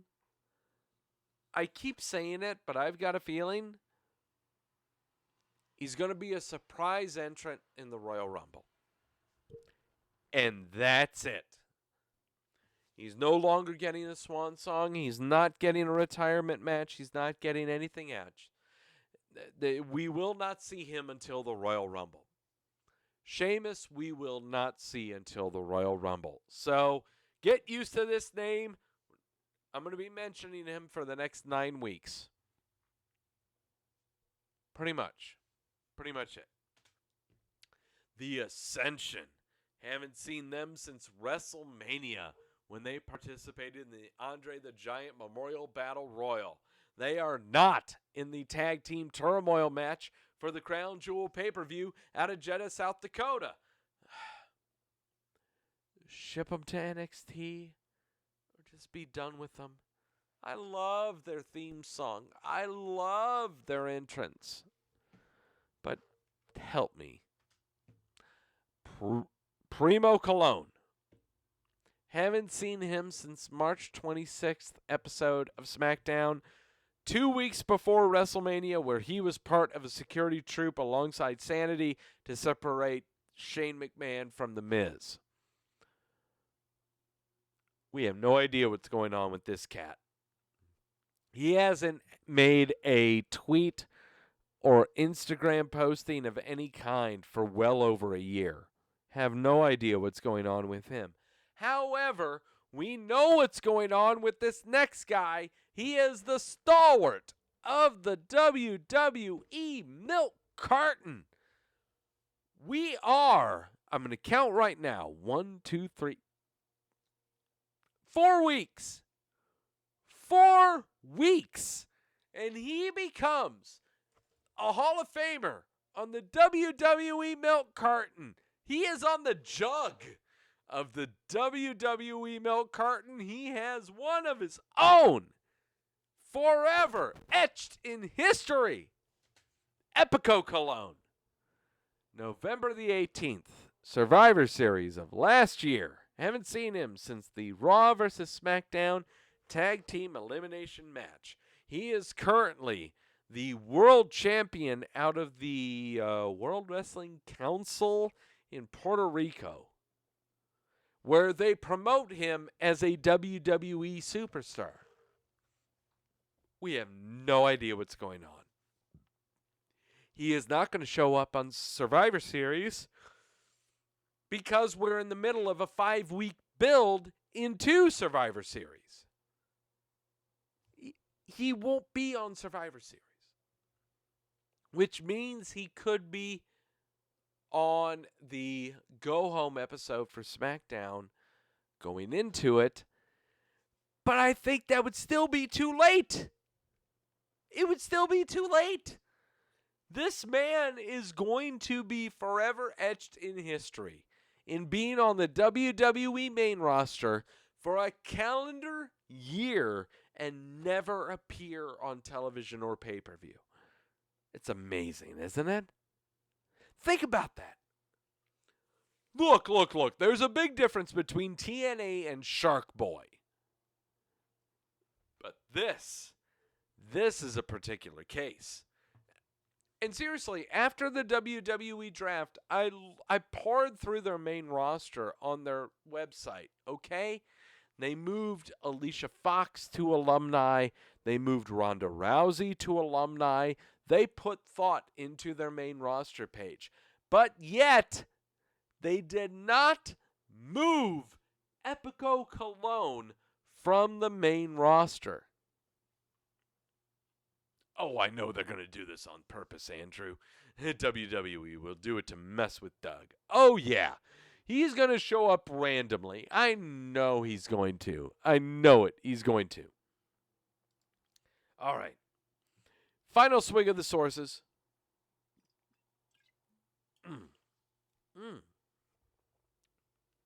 I don't think you can see how much is left.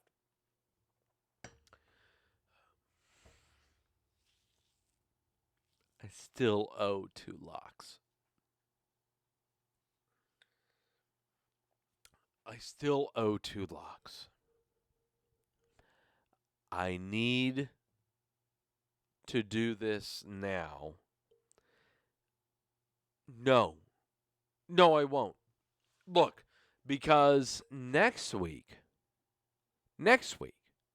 on this show, that's going to be airing at 8 o'clock Eastern Standard Time that you're watching me now is going to be immediately following the Crown Jewel pay-per-view that I'm going to be making predictions on, that Mike Tedesco and Roy Nemmer are going to be doing a post-show on, that's going to be heralding how Doug got his locks right. These 2 locks that I owe, I will definitely give them on the show next week. But until then, there ain't going to be more after that because I'm going to get them all right, because it's now time to predict the WWE Crown Jewel show out of Jeddah, South Dakota. 7 matches, 4 locks. Here we go!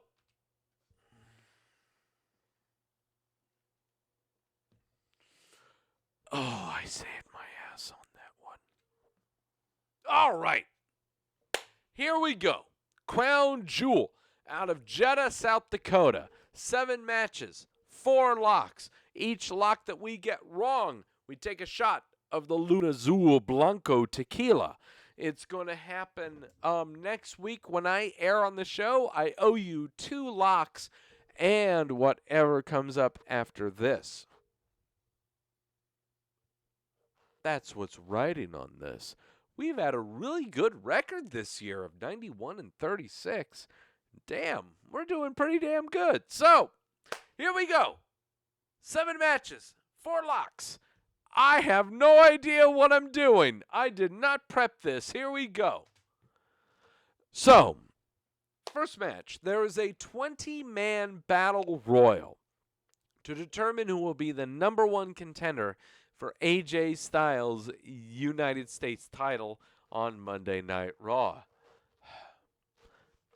I will admit the only research that I did on this match was looking up who was not on the card on Monday Night Raw that would be in this 20-man battle royal.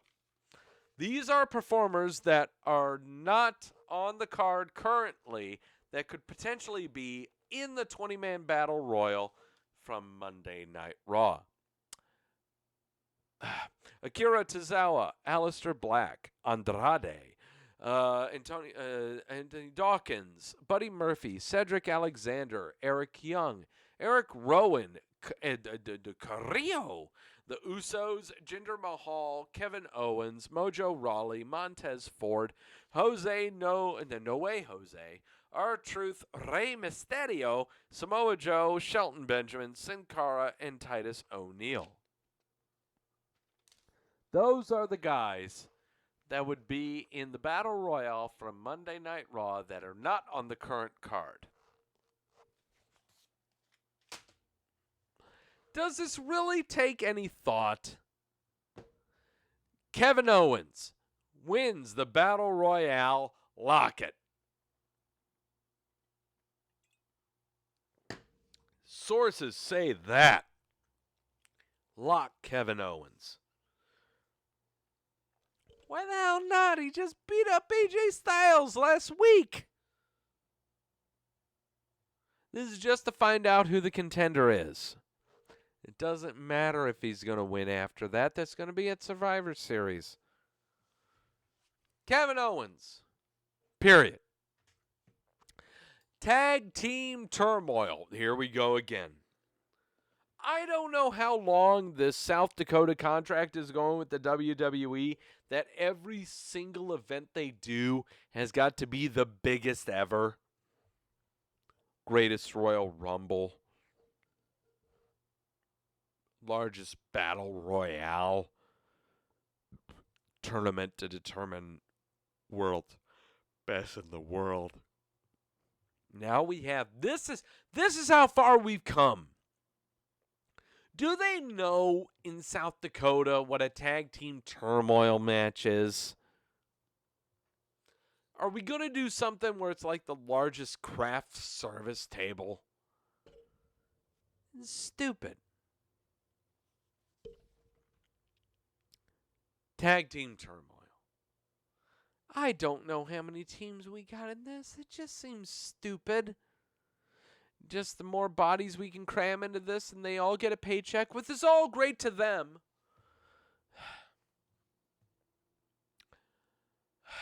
All the teams you see on here, and I'll go ahead and read them off. And oh my God, I thought I saw two teams that looked the same, but they weren't. It's Orange County, Hawkins and Ryder, The Revival, Lucha House Party, B Team, Heavy Machinery, New Day, Viking Raiders, and Ziggler and Rude. No, I'm taking the New Day. Period. Am I locking it? No, I can't.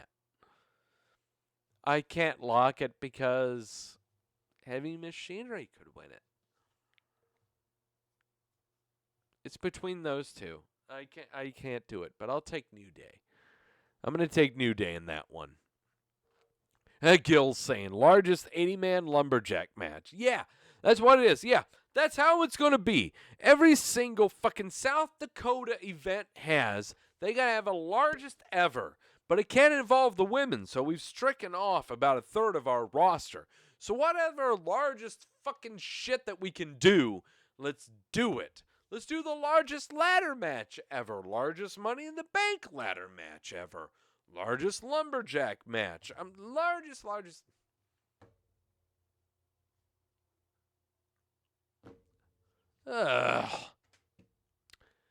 Mansoor is facing Cesaro. Doug,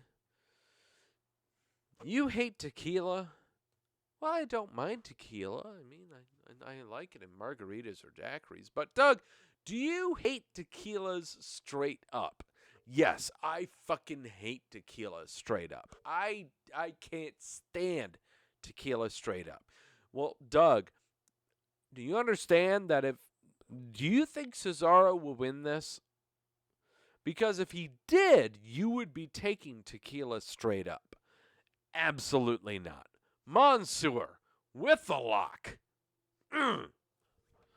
Insured. But Doug,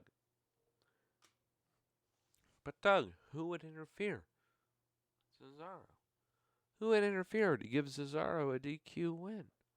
Who would interfere with Cesaro hasn't been on TV in 2 weeks.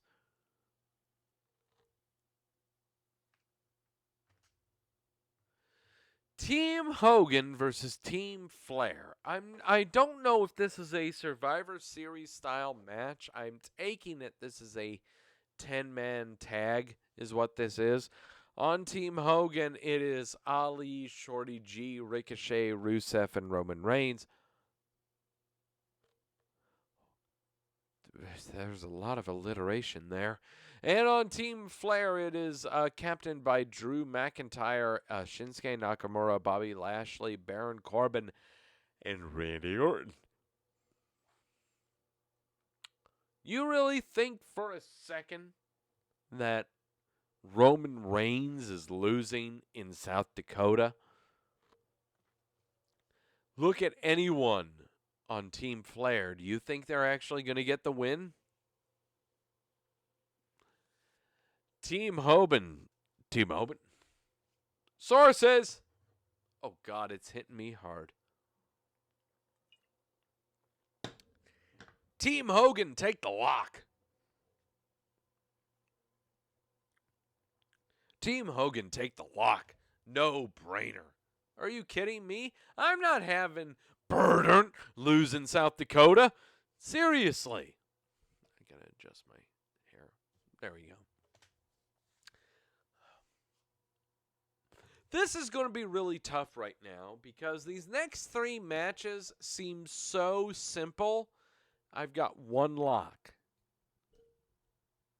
Braun Strowman versus Tyson Fury. Now, it's not confirmed that Tyson Fury has a contract with the WWE. This seems to be a promotional match of some kind, which means that you would think that Tyson Fury would win something like this. But I got to tell you right now, I don't give a shit about this match. I don't know what a Tyson Fury is. I'm sorry. I don't care. No. I'll pick Strowman to win this. I don't care. Strowman will hit a low blow on him to save his ass. Whatever. The Fury might do it. Strowman to win, but I am not locking this. I don't care. Don't know anything about Tyson Fury unless he signed a contract. He's undefeated, so he won't lose, says Gills. Well, yeah, it's true. It's going to be a train wreck, says Jamel. Oh, yeah, this is going to be a train wreck. I can't touch this. I'll only take the ding on my record. I'm taking Strowman. Don't care. Rollins versus The Fiend. No, it's The Fiend. Bray Wyatt. In a Falls Count Anywhere match for the Universal title. Look. What's amazing is when I've gone on the WWE main roster page and Bray Wyatt has been shown as the Mr. Rogers person, but ever since Seth Rollins burned down the firehouse, the fun house, Firefly Fun House, Funfly Firehouse, Fly Fun Firehouse, Fun Fire Fly House. Ever since Seth Rollins burnt down that place, Bray Wyatt has been shown as the Fiend on the WWE main roster page. Bray Wyatt, the Fiend, has been drafted to SmackDown, and that's going to be taking effect, I'm sure, past this pay-per-view from South Dakota. They may not mention anything of this during their show tomorrow night. So, are you leading me to believe that Bray Wyatt, the Fiend, is going to have Seth Rollins' title on SmackDown coming up next Friday? No. Lock it. Seth Rollins with the win. Lock it.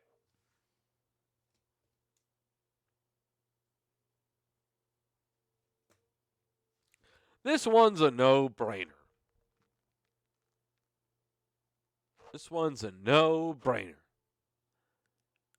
And I'm glad I picked that because the last one is kind of tough. Brock Lesnar, the WWE title, versus Cain Velasquez. Now, look, if this were any other pay-per-view, if this were at Survivor Series, if this were at Royal Rumble, if this were any other one, this would be pretty tough. Or this seems like a match that we should have had on a different pay-per-view. Why are we having this at a show that the company is bilking billions of dollars out of a country to just have this match in front of a prince and a bunch of council members? Something has got to happen in this match to make it not worthy to be in South Dakota. They don't deserve this. This is what we should be getting here in Tampa, not in South Dakota.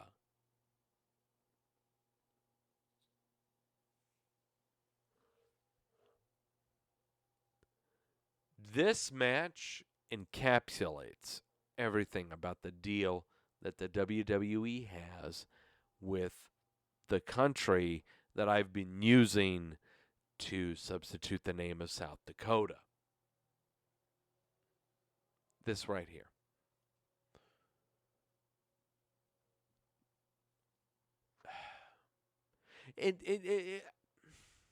If you're a wrestling fan, and honestly, if you follow stuff on the internet, dear God, most wrestling fans who are casual don't follow stuff on the internet. Most casual wrestling fans only watch stuff on TV. You're watching this. Are you going to subscribe to the WWE Network?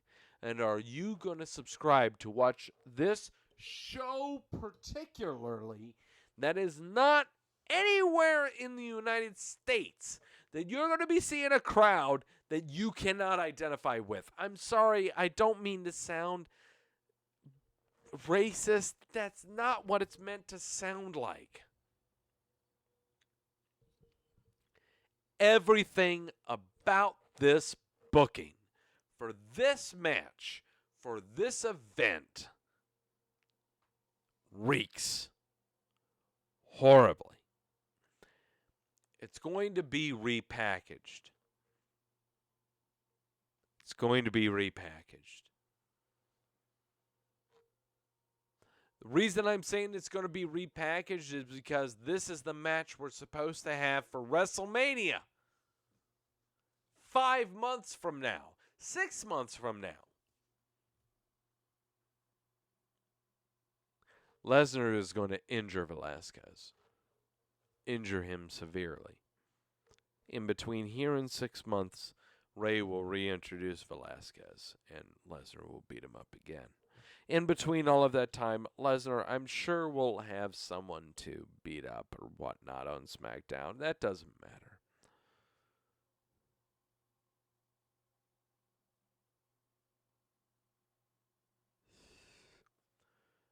Cain Velasquez has signed to a multi-year contract with the WWE, but it's not going to be immediately for a title. This is so difficult right now. First off, no. I think I'm not. First off, Crown Jewel, Brock Lesnar is going to defeat Cain Velasquez. There's no lock on that. There's no lock on that. The problem that I'm seeing with this is that there are way too many factors into this match and so many other circumstances. You've got your South Dakota contract going on with the government that is incredibly suspect. But you also have a television contract with Fox Networks involving Brock Lesnar as your champion. And who else is going to be showing up on that? And who else is going to contest him to that? Other than Cain Velasquez, Braun Strowman, Roman Reigns. This is a 3-year contract with Fox, no less.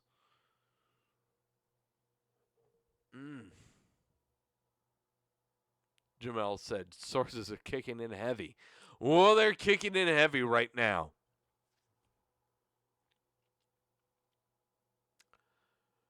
It's great that Fox has gotten it's great that the WWE has gotten this Fox contract and netted $3.5 billion.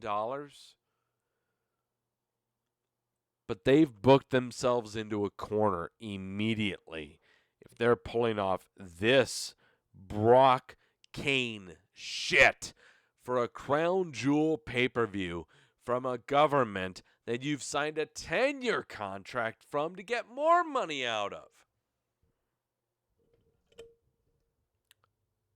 You need to brace yourselves.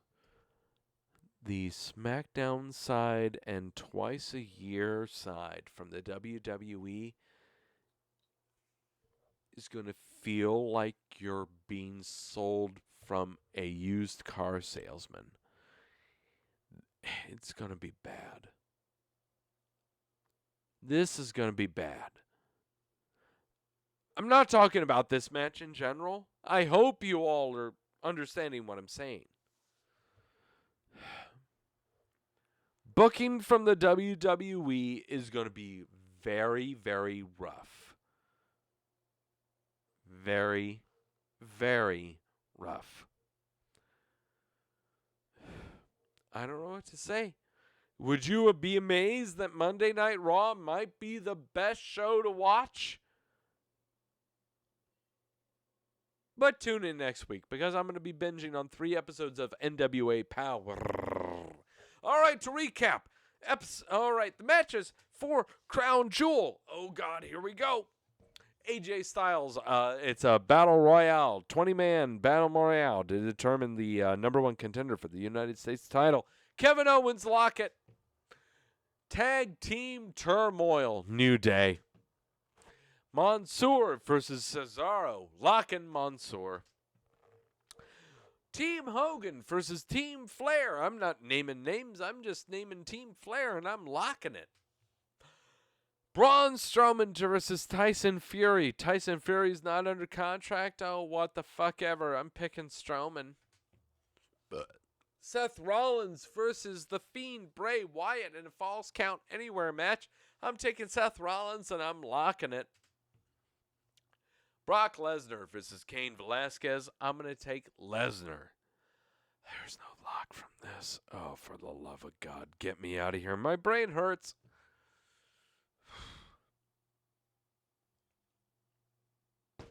That's going to do it for Wrestleview Weekly. Oh my God, how much is left in this growler? I might have a pint left in there. Get some sleep, Dougie. You're on fumes. Yeah, you're right, Daniel. I'm on fumes. Oh, God. Tune in next week. Oh, God.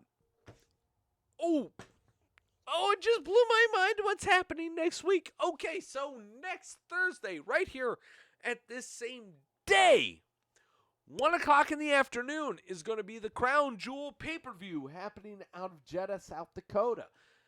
Tune in immediately following that on this Wrestleview YouTube channel.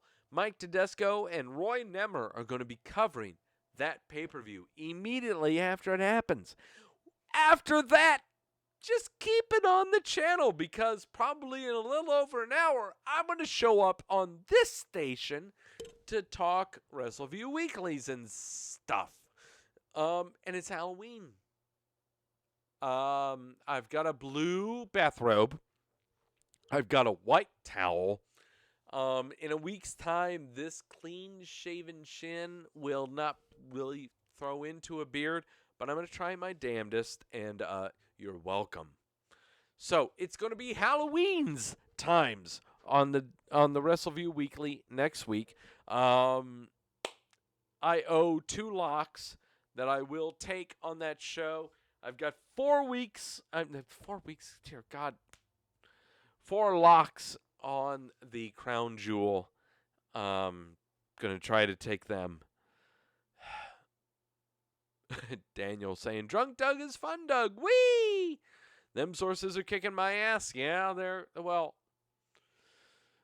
the 2 shots don't help either.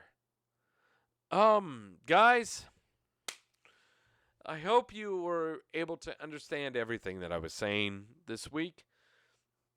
I will see you next week on Wrestleview Weekly, 8 o'clock Eastern Standard. Hopefully it won't hurt as hard because the wrestling that I was watching was very difficult to watch. I pray that the NXT show will get uploaded on the WWE Network so I can watch it. Fons Balor hit Johnny Gargano very hard in the noggin. That'll make me feel better. So,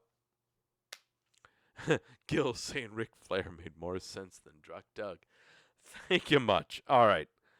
Everyone in the chat, thank you so much for showing up. Everyone who is listening right now on demand, oh my God, you are a trooper. I'll see you all next week. Till then,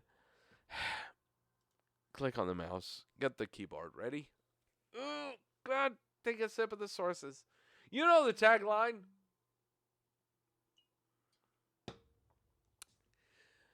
Whee! No, that's not the tagline.